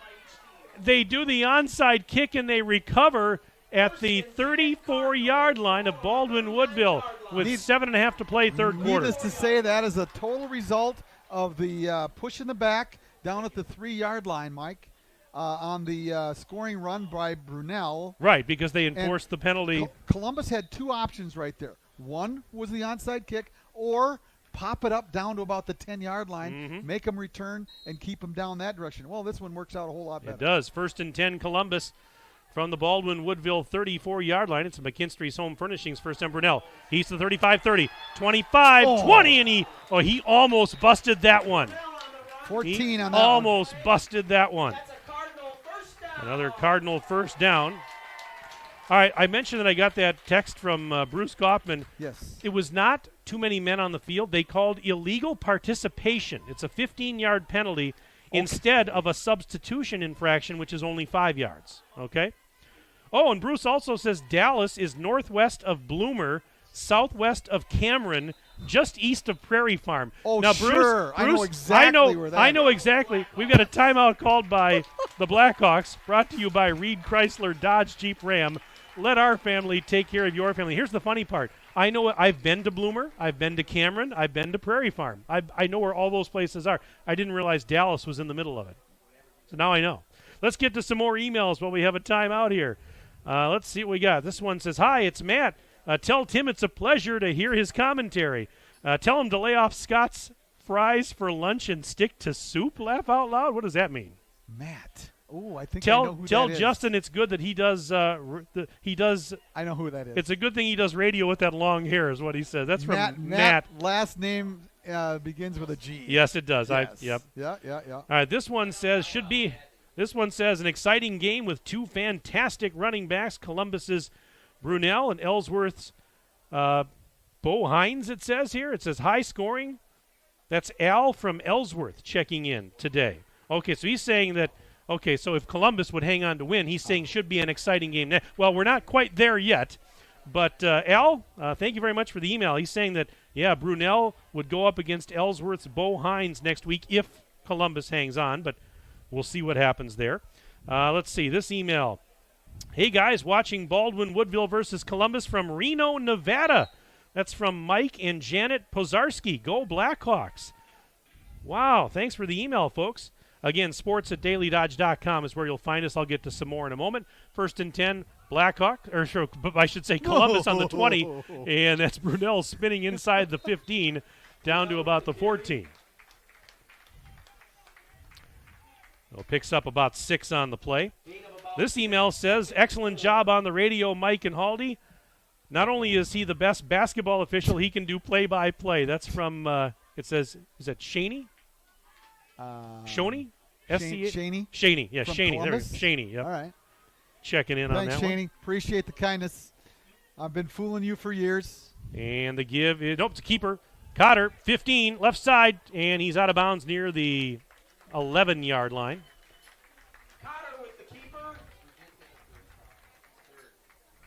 Okay, and then overnight Bonnie also checked in. He says, Mike, Dallas is a small village in Barron County. Well, thank you very much, overnight, for thinking of me there, and Bruce, too, because he helped me. Now I know where Dallas, Wisconsin is, and now I can sleep better tonight. And next time I get up to Barron County, I'm going to have to pay a visit to Dallas. Let's see, this email says, rooting for Nathan Cotter from Bullhead City, Arizona, the Toby Cotter family. Checking in today. And they say, great announcing, by the way, very professional. Toby, thank you. I don't know what game you're listening to, though. Here's, thank you. That's a very nice compliment. Yeah, down to the 4-yard line goes Colton Brunell. Thank you very much. No, we do appreciate that. And a McKinstry's Home Furnishings first down for Columbus. It's a 1st and goal for the Cardinals from the 4-yard line. 6:15 and counting left in the third quarter. 34-17. Columbus leads at the moment. They're looking to add to that lead right here. Brunell in the backfield. Cotter out of the gun. 1st and goal from the 4 for the Cardinals. Brunell takes the handoff, and he is just shy of the goal line. Tackled at the 1. 2nd and goal coming up from there.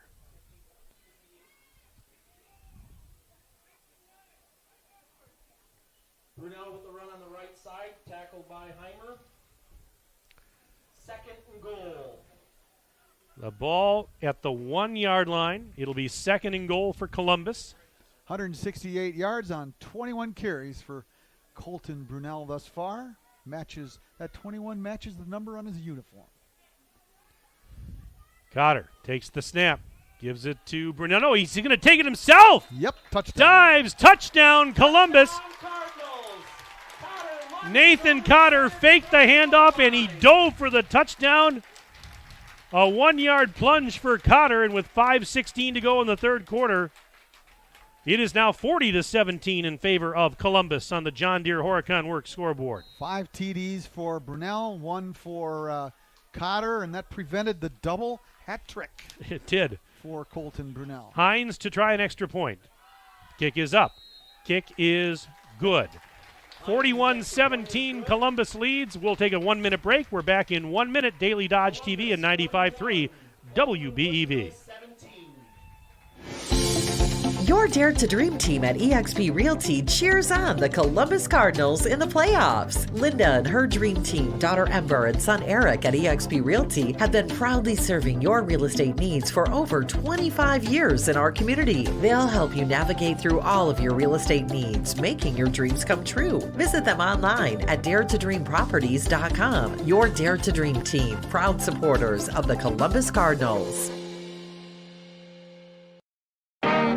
If you ask a community member what comes to mind when they think Farmers and Merchants Union Bank, chances are they'll say our commitment to our community, and that's why we're proud to cheer on our Columbus Cardinal football team. Farmers and Merchants Union Bank has been proud to offer the latest in banking technology and great customer service for generations. Check us out today at fmub.bank or step into one of our 6 convenient locations. And go Cardinals! Farmers and Merchants Union Bank, member FDIC and equal housing lender.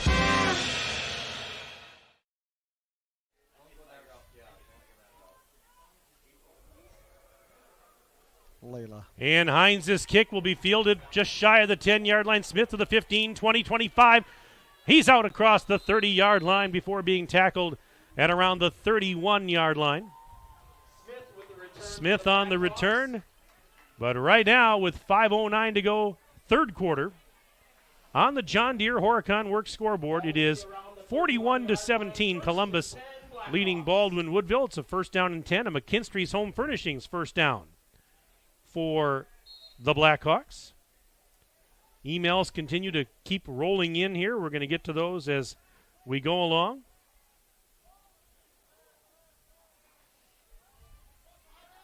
sports@dailydodge.com if you want to send one in. Low snap, dugout, handoff, and I believe that's Smith. No, beg your pardon. It was Logan Gordon. Gordon on the carry that time. Nothing. No gain. No gain on the play. This email says, keep pushing Blackhawks. Cheering from Baldwin. a shout-out to number 84 in the cheer squad for Baldwin. And that's from Joe and Kylie Fisher. And it says the Hog Pen Bar and Grill. Must be a whole gang there watching the game. On 2nd and 10, Warner being chased out of the pocket, rolling to the near side, throws, batted down. Wow. Batted down by Jefferson Mowbray. The pass was intended for Colton Hush, and Mowbray swatted it down. So it's going to bring up 3rd and 10. But, yeah, I bet you they're having a nice afternoon watching the game at the Hog Pen. Sounds like a fun place to be. I hope they have an outside patio. Well, it'd be a great day to be out there, wouldn't it? Probably 60 degrees up there, too. Well, yeah, probably is. It's very nice here in south central Wisconsin today. There's not a cloud in the sky, There is not. Folks. 3rd and 10. Blackhawks on their own 31. Warner, pump fake. Now running to the left side, throws. It is incomplete. He threw it out of bounds. Intended receiver was Sean Van Someren, but it's a flag down. There was a flag on the play, and I believe it was they signaled so fast. It looks like it was a hold. I think they're going to decline it here if Columbus, if I'm reading that right. Holding decline. It's declined. Okay, so 4th down coming up. Just got another email here, Tim. It says, if you visit Dallas, that's Dallas, Wisconsin, bring your golf clubs. They have a real short but really nice 9-hole course. Leave your driver at home. That's from Charlie from Baldwin checking in. Charlie, I just might do that. I'm going to get up to Dallas. Hey. I'm going to play that 9-hole course. Day trip, you and me next summer. Let's do it. Yeah, let's take a day trip. How far are they from Troy Byrne, which is just outside of Hudson? How far is that? Probably not too far. All right. Hour and a half maybe. That's a great course. Here's the punt. And Link will field it at the 29. Boy. He's going to stiff arm a man, 35. Near sideline 40, 45. And he's tackled near the Columbus bench, right near the midfield stripe. Brought down by Jackson Johansson. Van Someren's punt returned from Link. Yeah, we'll have to take a day trip up that way. That'd be kind of fun. This email says, Joe Zander was the most valuable lineman to ever come out of St. Jerome's Catholic School, and then Colin Selk was born, relegated to 2nd tier once again. That's from Matt checking in today. Oh, my goodness. These are fun. It's fun to interact with you folks out there. First How about and Seltzner? 10. How about Seltzner? Did First he go and to 10. St. Jerome's? I don't know. 1st and 10 from the 50 for Columbus. Hand up Brunel. He's inside the 45. Inside the 40, breaks a tackle, and down to the 37-yard line as he was dragging the defender Hush with him. It's another McKinstry's Home Furnishings 1st down and 10 for Columbus. What do we got here? Okay, an update from Wisconsin Rapids. Tucker McGee took 55th out of 151 at the state cross-country meet. So congratulations to Tucker. That's D2. Okay, Columbus is D2. Okay. Congratulations. And he's what? He's the only runner ever? Second runner. Thank you. All right, 1st and 10 from the 37, and that is Brunel again running off the left side of the line, out of bounds on the near side of the field. Got another 8. We got him at 188 yards. Pardon me, 189 yards on 23 carries. And he's 2nd and 2 coming up for I'll the tell Cardinals. You what, Colton Brunel is starting to run like he's been in one heck of a football game. What I mean is he's taking a bunch of hits. Yes, he has. Things just don't look as free and easy as it was early in the ball game. 2nd and 2 Cardinals in the Blackhawk 29. Handoff Brunel, right side, big hole inside the 20, inside the 20 to about maybe the 16. There was a huge gaping hole there momentarily. Flag down. Yep, this one's coming back. And I think, that they're going to back up Columbus here as they're walking the other way. R.J. Gross is pleading his case to the gentleman in the white hat out there, but R.J., you're going to lose that one, pal. Just got an email here. This one says, Colin Shepard would like to say hello and goodness. Go Cards. Keep going. We're all with you. He's Colin from the 1990 that is a blast from the past. Squad that won the state championship here goodness. in Columbus. Outside linebacker. Oh, man. And he mentioned you, and he has Haldy and Seabus in the email there. Colin Shepard. Thank you for the email, Colin. I'm going to start hooking up with some of these people, you know? Man, these are blasts from the past. So it's second down and 17. Link takes the handoff. Right side, 45, cut back. Pushes his way towards the 40, and he gets dropped at around the 40-yard line. Got about 4. 17 yards gained on 2 carries for Link on that exact same play. 3:10 and counting left in the third quarter. This email says, the title of the email is The Kick. It says, for Davis Paulson, congrats from Grandma and Grandpa Davis from the Villages, Florida. Wish your team all the best. Man. How about that? That was a heck of a kick, Grandma and Grandpa. Whew. That was a heck of a kick. One of the best I've ever seen. On 3rd and 14. Cotter, pass was tipped. Somebody got a hand on it. It's incomplete as he was trying to go near side to Brady Link. And this one, this email says, go Cards, can't wait to see the basketball team and Coach Downing make a run as well. That's from Joe. Joe checking in on the broadcast. Again, sports@dailydodge.com is where you'll find us. Sports@dailydodge.com. Send me your name, where you're from, who you're cheering for. And if you know of any good golf courses in the greater Dallas, Wisconsin area, we'd like to hear from you. All right, it's 4th and 14 for Columbus. And timeout, Columbus. Timeout has been called. This timeout brought to you by the good folks at Reed Chrysler Dodge Jeep Ram. Let our family take care of your family. Our game today brought to you by our presenting video sponsors, Columbus Family Dental and Hometown Glass and Improvement. Today's game also brought to you by John Deere Horicon Works, Reed Chrysler Dodge Jeep Ram, McKinstry's Home Furnishings, Lamers Bus Lines, Farmers and Merchants Union Bank, Prairie Ridge Health, your Dare to Dream team at eXp Realty, Kestrel Ridge Golf Course, Cardinal Lanes in Columbus, Ergo Bank, Columbus Country Club, Surefire, Richards Insurance, Bayside Supper Club, Landmark Credit Union, Preferred Dental Partners, Air Care, Metalcraft of Mayville, Slumberland, Kraft Heinz, Great Harvest Bread Company, and Jerry's Automotive. Mike Tronson, Tim Haldeman with you at Fireman's Park in Columbus, right next door to Columbus High School. We've got Kyra engineering our radio broadcast today back at the 95.3 studios. Justin and Alex are our on-site videographers/engineers for this Daily Dodge TV video stream that you're enjoying today. All right, as we come back to live action, 4th and 14 for Columbus from the Baldwin-Woodville 41. They're going to punt it. Braxton Knockreiner's punt is in the air, high floater. It's going to bounce inside the 5 and out of bounds. Boy, that's a great punt. Coffin corner. That is the coffin corner punt. You are right. Right at the 5-yard line. Well done by Knockreiner. This just in from Marlon Hensler, the longtime PA guy, and, of course, he's the cross-country coach here in Columbus. But Tucker McGee, 55th in the state, Division II. Did you say that one already? 55th out of 151 in Division II at state, yes. Yeah, okay. Congratulations to him. Only the second runner from Columbus to make it to the state cross-country meet. That's fantastic. That is well done, my friend. Well done, Tucker. All right, 1st and 10 for Baldwin-Woodville from their own 6. Werner in his own end zone, looking to throw. He's going to throw to the left side. It is caught on the sideline and out to the 27-yard line is Van Someren. Sean Van Someren with the catch. And, boy, that's big for Baldwin-Woodville as it gets them out of the shadow of their own goalpost a little bit. They're going to mark the ball at the 28, so that's a gain of 22 on that pass play, and it gets them some breathing room.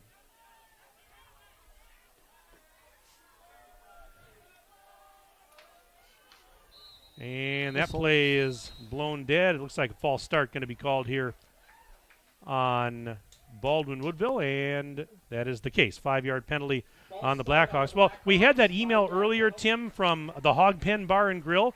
Now I've got an email. This one says, Strikers Bar in Baldwin is packed, and they're cheering on our boys. Go Hawks. So, hey, to the gang at Strikers Bar today, thanks for checking in. We appreciate it. What do you think? Par 3 golf, and then we go visit to both of those places. Yes. But they have to somehow or another give us a little free entrance into the place. Well, there's no cover charge, I'm No, sure. are you sure? All right. I wouldn't think so on Not the next play. Not the places I go. What's going on here? All right, on the keeper that time was Werner. And Werner, see where they mark it here. They're going to mark this. Oh, he lost yardage. He lost about 2 yards back to the 26. I beg your pardon. He gained 3 because there was the penalty. I was thinking that was, yeah, there we go. I'll get it right. Anyways, Werner now dancing, buying time, finally throws incomplete. And now a flag comes out at the end of the play. The pass is intended for Coonan. That was Link in coverage. And Werner did a lot of dancing back behind the line of scrimmage, trying to buy time and extend the play, and tried to find Coonan, couldn't connect with him. But now there's flags everywhere. There could be an illegal man downfield. That's what I'm calling. Multiple flags on the field. Oh, there's flags. Yeah, they're everywhere. We're just trying to sort this out. Inordinate amount of flags today. There's been an awful lot of penalties. Well, this game, I mean, it's already over 2 hours old now. We're not even to the fourth quarter. Holding. Columbus is refused. Pass interference. All right, so pass interference was declined. Did I get that? Yeah. No, they accepted. The holding penalty was declined. Well, the holding was declined. Pass interference was accepted. Yards. There you go. That's an extra 5. We'll get it right.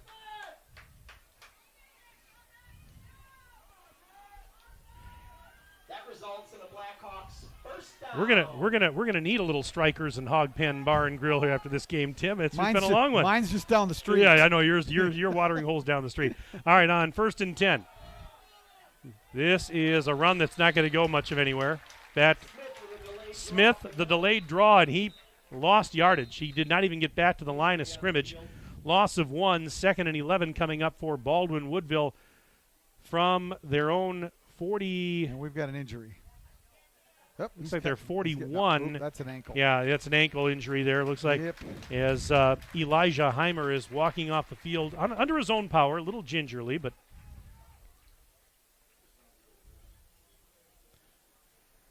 this email says, excellent game broadcast. He says, keep up the good work. Go Baldwin Woodville from Jeff. Jeff sending me that email today. Well, we want all those Baldwin Woodville people next week, writing back to us. Absolutely. When Columbus takes on Ellsworth. We would enjoy that. All right. This is Werner to throw. Caught by Smith. And he is immediately dropped by Aaron Eckern. Aaron Eckern fought through a blocker and made the play. Folks, you got lucky if you saw it on Daily Dodge because it was right down in front of us, and the blocker did a good job, but Eckern just overpowered him. Yep, that's exactly it. See, I had a discussion with Dad earlier today before the ball game, and he told me he was ready to go. He was refreshed after having been out for a week. And Loss he of was 6, just by ready the way. to go. Loss of 6, 3rd and 17 for Baldwin Woodville from their own 36. Back to throw Werner. Pressure coming, and he is sacked. Jefferson Mowbray sacks Werner. And it's 4th and a country mile for Baldwin Woodville with 29 seconds remaining in the third quarter. On the John Deere Horicon Works scoreboard, it remains Columbus 41 and Baldwin Woodville 17. And guess what? We're going to see the end of the third quarter here in about 14 seconds. That may have been the longest quarter of football high school history. I just texted my wife, said, don't plan on me for dinner tonight. You going down the street to the same place I'm going? Probably. Okay. All right, that's the end of the third quarter with our score at the end of 3, Columbus 41 and Baldwin Woodville 17. We're back in 1 minute. 1 minute break on 95.3 WBEV and Daily Dodge TV. What's in your kid's lunchbox today? Turkey and bacon on honey whole wheat? Roast beef on sourdough? PB&J on cinnamon chip? With bananas? That is bananas, but that's what fresh baked breads from Great Harvest can do for you. Unleash your sandwich ingenuity. So show your kids some lunchbox love with chicken salad on cranberry orange bread, Italian on cheddar garlic bread. Then show everyone your creation at Instagram or Facebook using this hashtag. Great Harvest. Bread. The way it ought to be. Is it time to update the bathroom? Then it's time to head to Hometown Glass and Improvement of Beaver Dam. Hometown has a full complement of Vasco shower enclosures. Hometown Glass makes your selection of enclosures easy, and they provide hassle-free installation. When you purchase a Vasco shower enclosure, your expectations will be exceeded. Hometown Glass promises you a classy, elegant, and luxurious centerpiece for your bathroom. Hometown Glass and Improvement, Highway 33 east of Beaver Dam, on the web at hometownglass.com. Now we start the fourth quarter with Columbus leading Baldwin Woodville in this Division IV Level 2 playoff game 41-17. The Cardinals on top of the Blackhawks. And as we start the fourth quarter, it's a 4th down and 30 for the Blackhawks. They have to punt it away. And here is the punt by Sean Van Someren, and it will go out of bounds. It hits the stripe. Yeah. Hey, this is we got to mention this, folks. Today, our head referee, Cliff Thompson, this is his last game after officiating high school football for the last 50 years. Cliff Thompson, he's the head referee today. This is his final game. He's from Blair, by the way. Yep, and he is retiring after 50 years of officiating high school football. He's a U.S. veteran. He's refereed 3 generations of families, and congratulations to Cliff Thompson, who is, we talked to him in the booth before the game. He's from Blair, Wisconsin. I know where Blair is. I've been to Blair. And right down the road from Taylor. 1st and 10, Columbus from their own 41. That pass is batted up in the air and out of bounds, incomplete.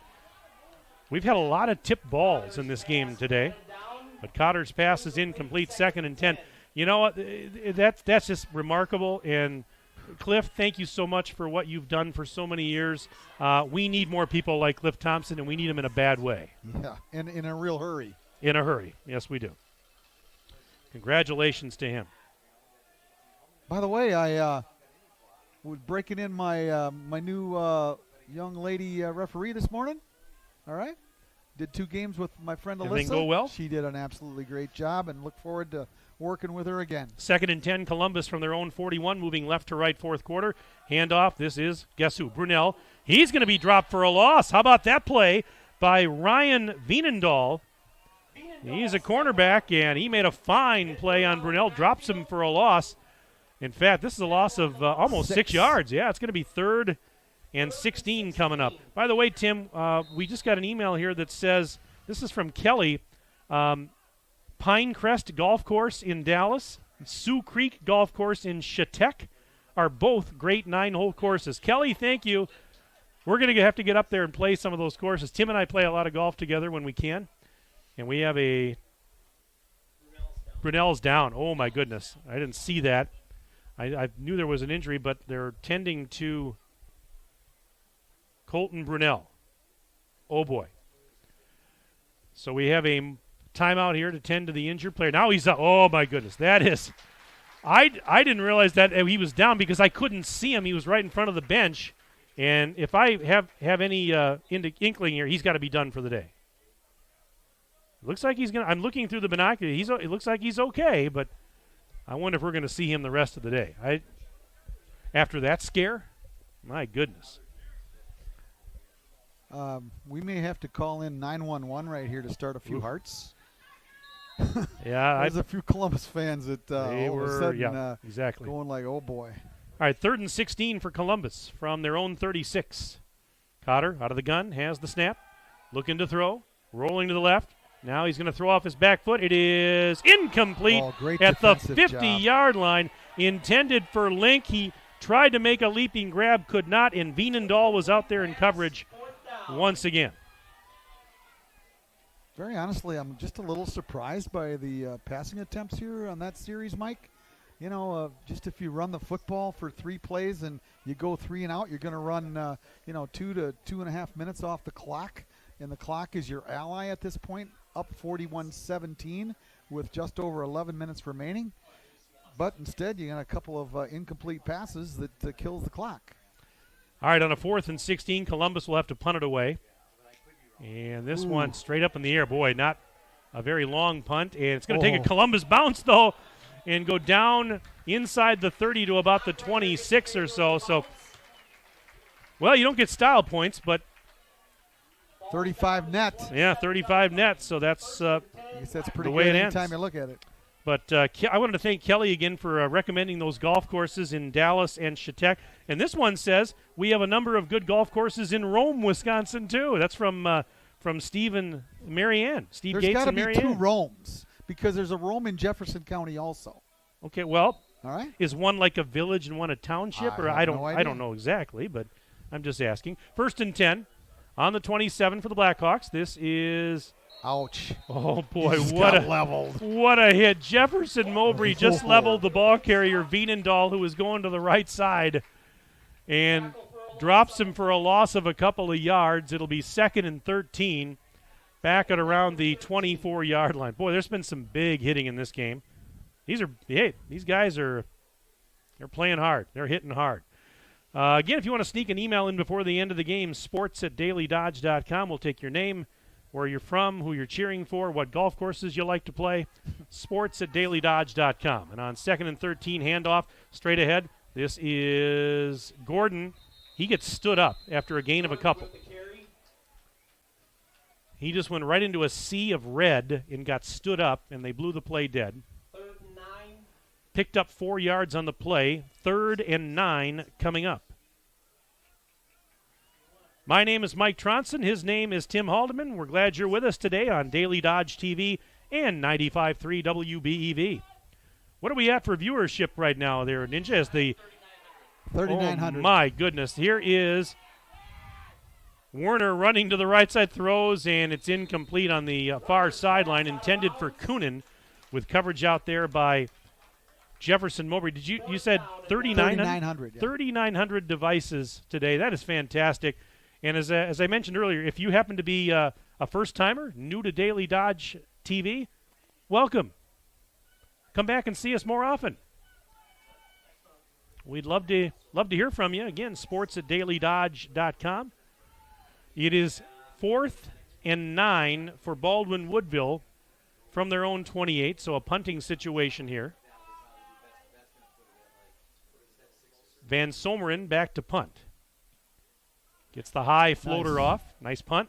Fair catch signaled by Link at his 34-yard line. And that's where Columbus will take over with the McKinstry's Home Furnishings 1st down and 10. Level 3 of the postseason is next weekend. And Columbus would be hosting Ellsworth in that Level 3 matchup next week. Now, will it be Friday? Will it be Saturday? Because here's the problem. Ellsworth is not that far. It's only a couple of miles south of Baldwin, and so they have a 4-hour ride to get here. So, there's a good chance they could move that game from Friday to Saturday next week. But we'll wait and see. That means the Badgers are going to have to win without. They're going to have to, exactly. And here's a handoff to Brunel. He's back in there on 1st and I'm shocked he's in there. As he gets to the 40-yard line, gain of 6. And it'll set up a 2nd and 4 for the Cardinals. I mean, with 9:23 and counting left in the game, you're up 41-17 on the John Deere Horicon Works scoreboard. I'm a little surprised he's still out there. I got him for 25 carries for 188 yards. And last week he only carried, I want to say, 16 times. Didn't really need him last week when you score over 60 points in a game. It's true. 2nd and 4, Columbus from their own 40. Cotter, hands off. Connor Roach on the carry. He's got a 1st down on across the 45 to about the 47. I was wondering if they might put Connor Roach in. I would hope so. The kid's good. He is. He's very a player. good. And he just picked up a fresh set of downs. A McKinstry's Home Furnishings 1st down for the Cardinals with 8:44 and counting left in the game. Right now the ball spotted at the 47 of Columbus. Hey, we had the Roaches holler at us last week from Arizona. That's right, we did, didn't we? Come on, folks. We got to hear from you again. Cotter out of the gun, takes the snap, gives it to Roach, and this time he's going to get tripped up near the line of scrimmage, and that was Coonan. Eli Coonan made the nice shoestring tackle there. No gain. You couldn't have asked for a nicer day to be out here for this high school football playoff game. These types of days, my friends, are fleeting. So you've got to enjoy them while they're here. And man, this is about as good as it gets. 2nd and 10. The give. Oh, boy, what happened there? Who's got the ball is out? Roach. Nobody does. Yeah, Roach and Cotter. And Baldwin Woodville says they recovered, but there was a muffed exchange. The referees have not signaled. Oh, yeah, it's is it? Woodville. They have? Okay. Yeah, now they do. Now we get the signal from Cliff Thompson, our referee. It was recovered by Isaac Grass, 6 foot, 300-pound senior. And so the muffed exchange, Cotter had trouble with the exchange. So did Roach, and it pops out. Grass is there to pick it up. Mike, and now it's 1st and 10, Baldwin Woodville on the Columbus 46. It just goes to show how important practice is. Oh, absolutely. I mean, man, when that mesh doesn't work, when you're not with the same player, like Brunella's been with them Pump fake Warner, he's going to launch it down the near sideline. Intercepted! That's Link near the 15 to the 20, 25, 30. He's to the middle of the field. Oh, baby. Here's Link. He's to the 40, 45. Finally tackled at around the 46-yard line. There's a case of the safety doing the job, playing center field back there, and once again, just reading the square out and go, which the Blackhawks have ran numerous times in this ball game today, and Link back there just playing center field, read the eyes of the quarterback beautifully, came over, made the great interception, and had himself some green grass for a while, but sort of ran out of gas over there a little bit, and nice return all the way out to the 47-yard line. All righty. That was Colin Fritz that finally tackled Link on that play. 1st and 10, Columbus from their own 47. Ball's on the far hash. Cotter out of the gun will give it to Roach.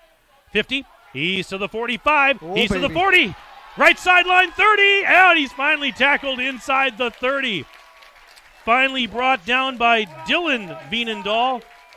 But Roach all the way down to the 26-yard line of Baldwin Woodville. We mentioned he's good. 27 yards. 7:11 to go in the ball game. On the John Deere Horicon Works scoreboard, 41-17, Columbus leads Baldwin Woodville. It's a McKinstry's Home Furnishings first down for the Cardinals. Not quite the average today for Connor Roach. He's got 34 yards on 3 carries. Last week, he had 3 carries for 151 and a couple of touchdowns. Another give to Roach inside the 20-yard line to about the 19. Roach over right guard. They're going to mark it at the 19. That's a pretty nice pickup of 7 yards on that play. 2nd and 3 coming up as we are approaching the halfway point of the 4th quarter. Clock running, 6:26 and counting left in this one. Columbus just trying to finish this one off and punch their ticket to level 3 for a game with Ellsworth next week. Another town I'm very familiar with in west central Wisconsin. And here's a handoff to Roach. Straight ahead. He's inside the 50. Then he gets pushed back. Oh, he's fresh. But he got a first down. Another McKinstry's 5. Home Furnishings 1st and 10. Yeah, I tell you, last week, this week, and then looks like next week, it's like old home week for me with Columbus playing all these teams from my old stomping grounds up there in the west central part of the state. You know, I worked for Channel 13 for a couple of years, and there wasn't probably too many towns other than Dallas that I didn't get to in those years working for Channel 13 and being a photographer for all the sporting events up there. If I didn't know any better, I'd think you were a geography major. I should have been. I could have been a cartographer, map maker. Here's a handoff to Roach, and he's tackled just shy of the 10-yard line. You know what? If I wasn't doing all the stuff I'm doing now, that would be a career I would consider. I'd be a cartographer. I'd be a map maker. I knew that, Mike. Yeah. You did? Yes, I did. I wasn't quite sure, so that's why. I know a cartographer. Okay, I wasn't quite sure. One of our clients is a cartographer, yes. just over 5 minutes left in the ball game. It's going to be 2nd and 8 for Columbus from the 11-yard line of Baldwin Woodville. Cotter out of the gun. Roach standing behind in the lone setback. Couple receivers to the left. Hand off Roach. He's to the 10. Kind of spinning his way towards the 5, then gets pushed backwards. Roach up the middle. Got another 5? Yeah, looks like it. Close to it anyways.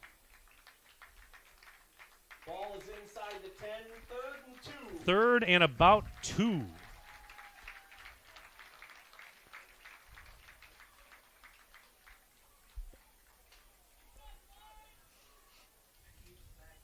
Columbus just taking their time here. 4:23 and counting left in the game. They lead at 41-17 on the John Deere Horicon Works scoreboard.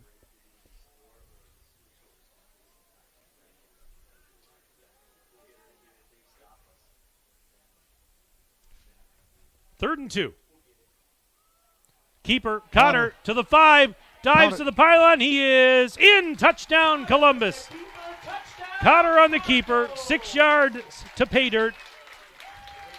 47-17 Columbus with 3:57 left. You just keep lulling them to sleep with the dive up the middle. As I get a high five here from Foxy as I made the call at halftime, in the fact that I just felt that Nathan Cotter should hang on to the ball a few more times. He has, in this second half, he's got 7 carries for 37 yards and a couple scores. So, that all that stuff adds up. Hines' extra point is good. 48-17 Columbus. We're back in 1 minute. Daily Dodge TV and 95.3 WBEV. Jerry's Automotive in Beaver Dam is a champion of our local schools. Team up with Jerry's Automotive by pumping your gas at their Spirit Pump, where 2 cents of every gallon is donated to a local school each month. Jerry's Automotive also provides exceptional vehicle service and repairs and a great selection of convenience items. Visit Jerry's Automotive Center, WI.com, and on Facebook. Jerry's Automotive, 700 North Spring Street in Beaver Dam, across the street from Beaver Dam Food Pride. Kestrel Ridge Golf Course is cheering for the Columbus Cardinals on their journey through the postseason. Take advantage of fall rates and great course conditions by reserving your tee time online at KestrelRidgeGolf.com. Stop in for their fantastic Friday fish fry and dining specials. Kestrel Ridge also offers a beautiful event setting for your upcoming holiday party, wedding, or private event.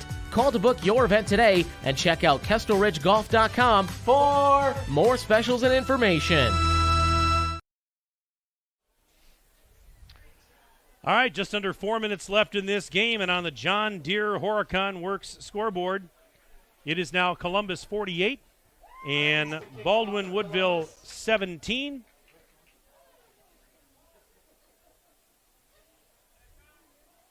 So Columbus and Ellsworth next week, level 3 here in Columbus. Will it be Friday night? Will it be Saturday?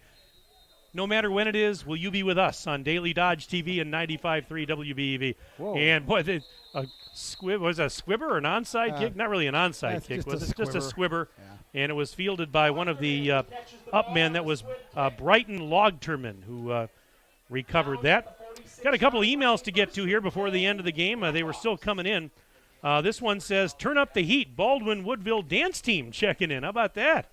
And, hey, thanks for the shout-out. We appreciate that. I will tell you this. I did see the cheerleaders across the way. Okay.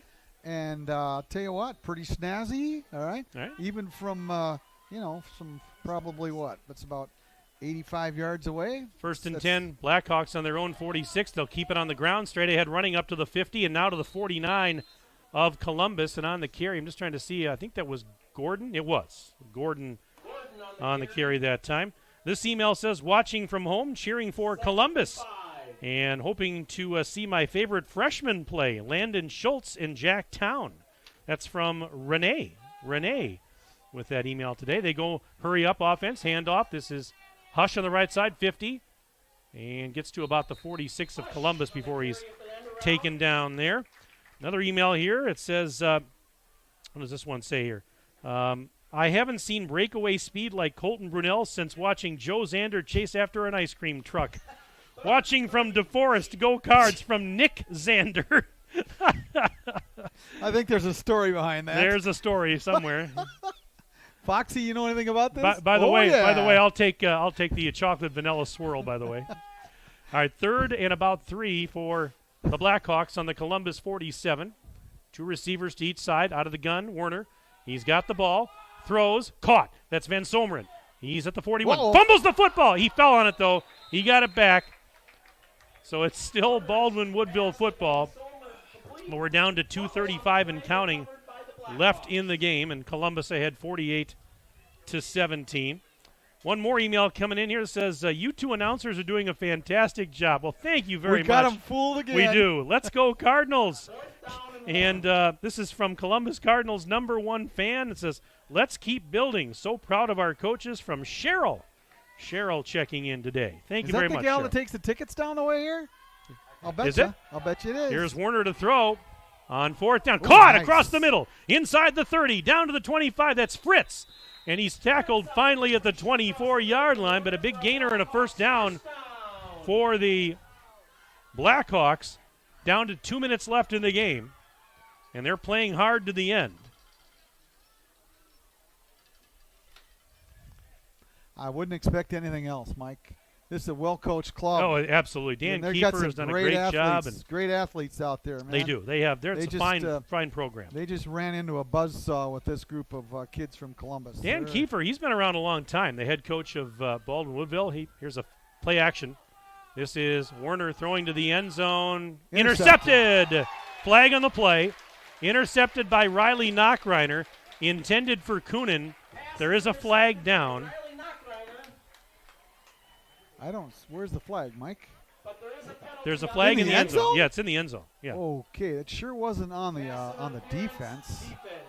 Oh, you got to be Wow, kidding. they called a pass interference. I'm a little surprised there. Okay.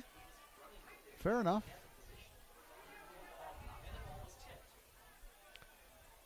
So this is not a spot foul. This is not the NFL. It'll be half the distance. It's going to go down to the 12 and a half. We'll see how close I come. There isn't such a thing as a 12-and-a-half-yard line. Did you know that? It's down to the 12. Close enough. By the way, Davis Paulson's grandparents said, I'll talk about this in a second. Here's Werner to throw, and it is caught by Coonan. Oh, my goodness. At the 5. He had 2 defenders hassling him. How did he come up with that football? Down he to was the pushed 2. back.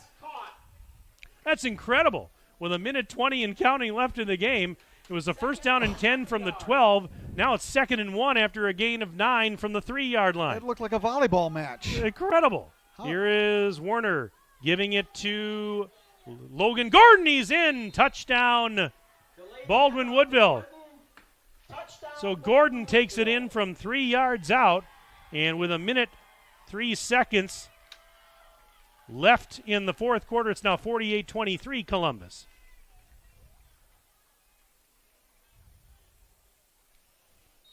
Playing hard to the end, as we said. And now they'll attempt the extra point. This Paulson kid is a senior. I wonder if Paulson's kick is up, and it is good. 48-24. Let's do this. Let's take a 1-minute break. Back in 1 minute. Daily Dodge TV and 95.3 WBEV. Hi, my name is Michelle, and I'm the plant manager for the Beaver Dam Kraft Heinz plant. I'm excited to share with you that we are rolling out new schedules to allow people more time with their families. Come meet me and my team and let us tell you about the exciting changes we are making to our schedules and our great benefits. Please go to careers.kraftheinz.com, search by Beaver Dam, and see all the opportunities we have available. We believe family time is important. Our new schedule will allow you to have a schedule that works for you and your family. All shifts are 12 hours with up to 3 to 4 days off per week. We also offer shift differentials and premiums for weekend work at Kraft Heinz. For every, where's the grocery list?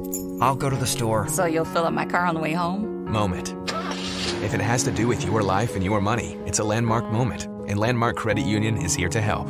With free checking accounts that offer you the choice of getting paid dividends on your balance or earning rewards points on your purchases. Opening an account is fast and simple and gives you access to Credit Hub, powered by Savvy Money, which shows your credit score so you can keep your finances healthy. Landmark Credit Union. Visit landmarkcu.com, insured by NCUA. 63 seconds left in the game. 48-24 Columbus over Baldwin Woodville on the John Deere Horicon Works scoreboard.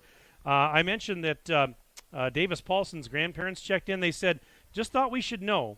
Maybe we should go down, Tim, to the Villages, Florida. They have over 55 golf courses down there. Just thought we should know. All right. That's from guess what? I qualify. That's from I could live there. That's from Dr. Thomas Davis, the Villages grandfather of Davis Paulson, number 5. Thank you very much. You know what? I would like to do that sometime. Tim, let's take a golf trip to Florida sometime. Amen. But I want to go to Dallas, Wisconsin first. And Oh, yeah, Chautauqua yeah. and all that. Here's the approach by Paulson. By the way, whoa, what a booming kick. And it's a touchback. I want to know where this kid's going to go to school next year. This kid's a kicker. And he is a senior. Yes. And, yeah, with that leg, he's got to be going somewhere. Does anybody know up here in the booth where he's playing? I'd love to know. Come on, Graham and Grandpa. Maybe Grandma and Grandpa, let us know where he's going next year. There's a school 35 yards down, 35 miles down the road here that could use a kicker, you know? All right, it's going to be 1st and 10 for Columbus from their own 20. But, again, just 63 seconds remaining in this game. Well, wow, this has been a fun afternoon, and I want to thank all the folks that have been so kind to email us during the broadcast today. Even if you didn't email us, we just enjoy knowing that you're tuned in on 95.3 WBEV or watching on Daily Dodge TV. You're always welcome here. And this is a handoff on 1st and 10. This is Roach. He could go. He's to the 30, near sideline 40, 50, one man to beat, 40, 30. He's going to go. 20, 10, 5. Touchdown Columbus. An 80-yard house call for Connor Roach with 49 seconds left, and that is the cherry on top of the sundae. 54-24 Columbus. Well, Connor Roach, not quite the week that he had last week, not quite, but today, 8 carries for 134 yards and a touchdown. Last week, as I mentioned earlier, 3 carries for 151. I'm telling you, the kid is all conference in any school but Columbus. He just has the unfortunate thing that he has to play behind Colton Brunell. Hines to attempt the extra point. Kick is up. Hines is a pretty good kicker himself, and he makes it. So it's 55-24 Columbus. Back in 1 minute. Daily Dodge TV and 95.3 WBEV. Lamer's Bus Lines. Our community needs you. What drives you? Drive for Lamer. I wanted to do something good for my community, and now I get to make a difference in kids' lives. Call or visit us at golamers.com for more information. There's only so much fishing a retired guy can do. What drives you? Drive for Lamers. Our kids need us. I felt like I needed to do something good for my community. Call or visit golamers.com for more information. And I'm getting paid for it.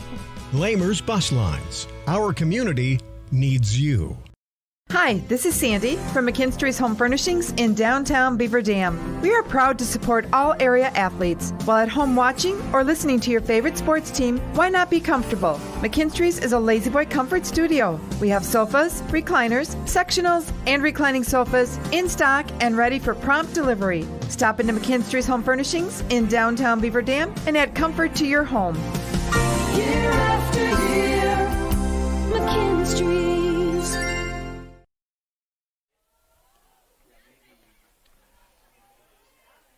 And as we come back to live action, the ensuing kickoff is into the end zone for a touchback.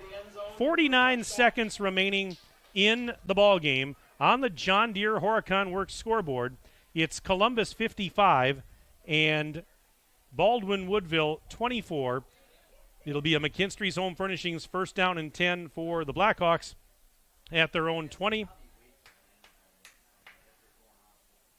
Well, if you've enjoyed this one, make plans to be with us next weekend when Columbus plays Ellsworth in Level 3. Ellsworth? I know there's some Ellsworth fans tuned in today. Are you ready to make a nice little drive down here for a big game? Here is a 1st and 10. Werner handing it off to Gordon. Straight ahead across the 20 out to the 25. And for you Ellsworth fans, if you need some tips on good places to stop and eat when you're in the area or on the way, we got you covered. Tim and I, we can let you know. Well, just listen to our sponsors. That's exactly we it. got You listen to the golf list courses of sponsors. Yeah. Within walking distance of where we're at right now. both of them.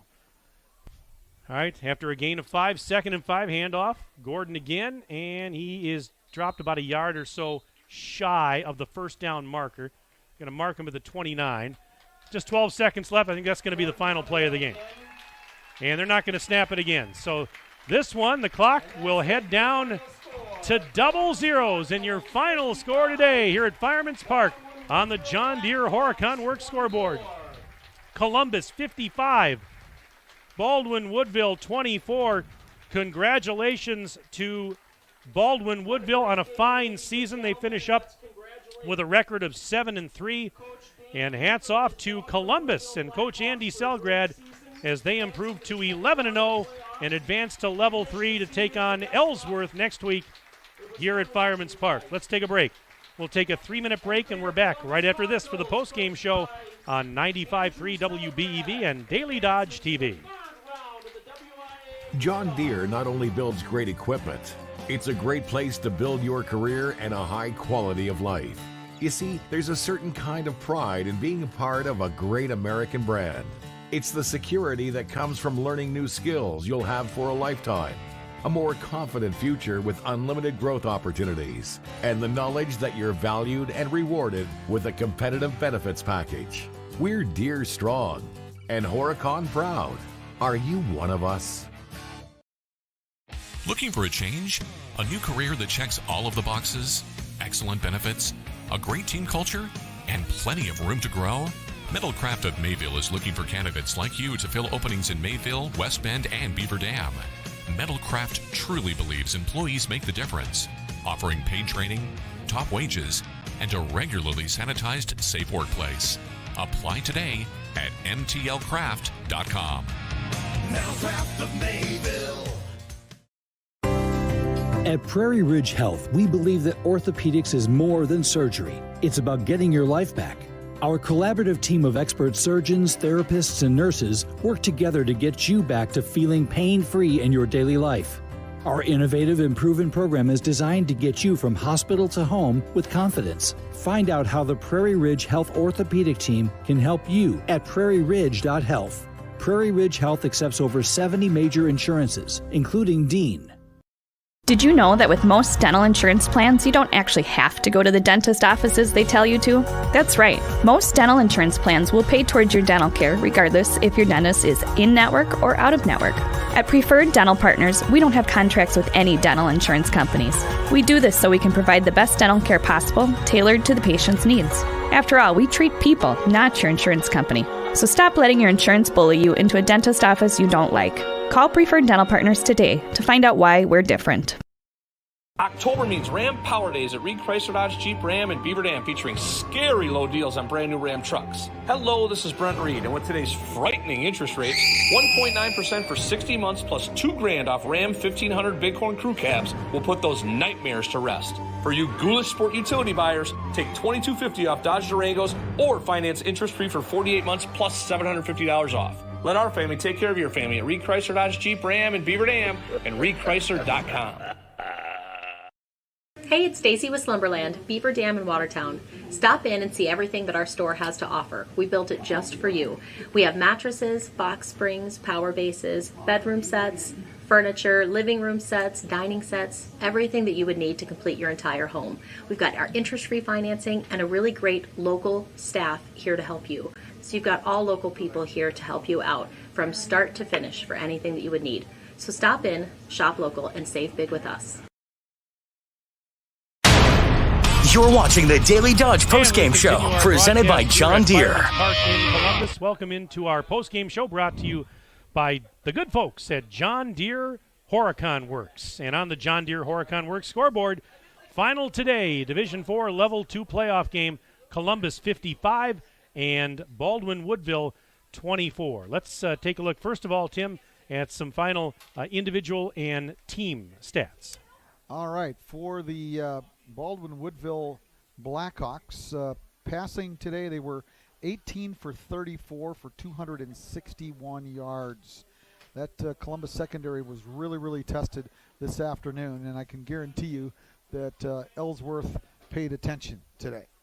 It is vulnerable, but on the other hand, The Blackhawks held to 61 yards rushing in this entire game in 31 carries. That's less than 2 yards per carry, and that's just not going to get it done in high school football.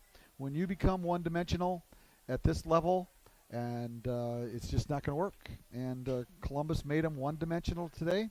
They held their quarterback, Mason Werner, in check. When you take in the sacks that were just a couple here today, but he had 8 carries for -1 yards, and that's a real key to the ending to this ball game here today. Cal Smith, 12 carries for 28 yards, and Gordon, near the end, he had 8 carries for 20 yards. Tell you what, one of the favorite targets for Werner this afternoon was Colin Fritz. He snagged 7 today for 124 yards. The kid's got a future in this game as well. I'll tell you what, some really talented athletes on this Baldwin-Woodville club, and they're meeting right at this very moment out near the 50-yard line. And my hat, even though I didn't wear one to the game this afternoon, is off to those guys. They had a 4-hour trip. It started at 6:30 this morning, and I'm sure that they're going to have not only a bit of a sour taste in their mouth tonight when they go home for their hopefully they stop on the way going home. I'm sure they will have a team bonding dinner somewhere. And I hope the parents over there and the fans all find out where that is and treat these kids just the way they should be treated. They're local. I wouldn't go so far as call them heroes, but they're a bit of a celebrity, very honestly. Local celebrities in Baldwin, Woodville, absolutely. Yeah. These kids deserve so much. They give up so much, and I'm probably pretty sure they're all pretty good students in the classroom as well. And boy, I tell you, it's tough to be an athlete as well as a good student at the high school level this day and age. It's not an easy thing to do. Columbus, on the other hand, once again undefeated on the season. They were held in check at the half. They only had 172 yards at the half. But in this second half, needless to say, it was capped by that 80-yard run by Roach at the end, which sort of skews it just a little bit. But very honestly, an all-around good game today. I think if you take a look at the passing stats, probably could have improved just a little bit. 2 for 12 for Columbus for but 56 yards, but both of those receptions were in the first half, and very honestly didn't need to pass in the second half. 43 carries on the ground for 339 yards. Total net yards gained for Columbus, 395 versus the 322 for the Blackhawks this afternoon. Individually, Nathan Cotter, 8 carries for 38 yards. Colton Brunel, as usual, 25 carries. I've got him for 288 yards. Just another average ball game for Colton Brunel. Connor Roach, near the end there, had 8 carries for 134 yards. And Brady Link, a couple of carries for 17. And those are important carries, those two. I felt that both of them, they got first downs at an opportune time when things were still in the balance. And, when you've got that little bit of Brady Link and his ability to shed tacklers and his quickness to get some speed and quickness around the outside, opens up things for Brunel and Cotter on the inside. Let's run down the second half scoring summary. At halftime, it was 27-17 Columbus. Third quarter, with 7:34 remaining in the third, Colton Brunel scored for the 5th time in the game, a 29-yard touchdown run. Corbin Hines' extra point made it 34-17 Columbus at that juncture. Then, with 5:16 to go in the third, just a couple minutes later, Nathan Cotter, the quarterback for Columbus, with a 1-yard touchdown run. Extra point was good, 41-17 Columbus. And less than 2 minutes later, Cotter again found the end zone with a 6-yard touchdown run. Hines' extra point true, and it was 48-17 Columbus at that. I should say, back up here. The first Cotter touchdown run was in the third quarter. The second one actually was, flip ahead to the fourth quarter, was with 3:57 to go in the fourth quarter. So we went quite a stretch there without any scoring. But by then, the outcome was pretty much not in doubt. So Cotter had 2 touchdown runs, one in the third, one in the fourth. Final scoring plays of the game with 1 minute and 3 seconds left in the game. was Logan Gordon for the Blackhawks with a 3-yard touchdown run. Extra point good by Paulson to make it 48-24 Columbus. And then the icing on the cake, cherry on top of the sundae with 49 seconds left in the fourth. Connor Roach of Columbus, an 80-yard touchdown run with an extra point tacked on to make it 55-24. And that was your final. 55-24 Columbus over Baldwin Woodville. And so, again, the Blackhawks, hats off to them. Their season unfortunately comes to an end, but they had a fine season. They finish up 7-3 on the year. Columbus is now 11-0, and the Cardinals, the number 1 seed, will take on second-seeded Ellsworth in Level 3. That's coming up next weekend. Now, we're not sure yet if that game's going to be Friday night or Saturday. Ellsworth has basically the same distance to drive to get here as Baldwin Woodville. So it's very possible we could see another Saturday afternoon game next weekend. But stay tuned to 95.3 WBEV and Daily Dodge, as we will let you know once we find out the exact time and date for that Level 3 game next weekend. So that is going to start to wrap things up here. I wanted to get to a few emails here that came in very late. This one says... from Joe Zander says, ice cream is tasty, not as fast as Brunel or Roach, is what he's saying. Joe, you're right. I'd agree with that. One more email here. This one says, what a great job done by the entire crew, especially the Cardinals. That's from Bill checking in today. Bill, thank you. He says, what a broadcast and what a game, Bill. That's for sure. And then I got a text from our good friend Dennis Semrau, the dean of Madison Area High School Sports. He wanted me to say hi to you, Tim. And Dennis, when are you and I going to do another game together? It's been a while. We gotta get together and call a game one of these days coming up here. It's been a while. I'll tell you what, that guy has made so many timelines. What's the word I'm looking at for the paper? Deadlines? Deadlines. That's the word I'm looking for. Thank you. And he deserves a pat on the back and a whole lot more. He is the absolute czar of Madison High School sports, and I would say one thing to Dennis. Golly, I wish they would cover the small schools just a little bit better in the State Journal. I really miss it. See what you can do. I know the guy has got a lot of experience with the folks at the State Journal, and if anything you can do to help us out here in the boonies, if you will, we would surely appreciate it, because these young fellas, these young athletes, boys, girls, whatever sport it may be, deserve it. Well, when you're faced with a challenge, how you respond determines the real winners. Rural Mutual believes there's something more important than just winning or losing a game. They believe that the team, school, and fans who support their athletes with dignity and class are the true champions. Rural Mutual is the proud sponsor of the WIAA Rural Mutual Insurance Sportsmanship Award since it started in 1965. From football to volleyball to soccer to tennis, the award recognizes more than team sportsmanship. It recognizes that sportsmanship matters in your community as well. Visit ruralmutual.com/WIAA and see how our team and your community can work together to be true champions. Our game today brought to you by our presenting video sponsors, Columbus Family Dental and Hometown Glass and Improvement.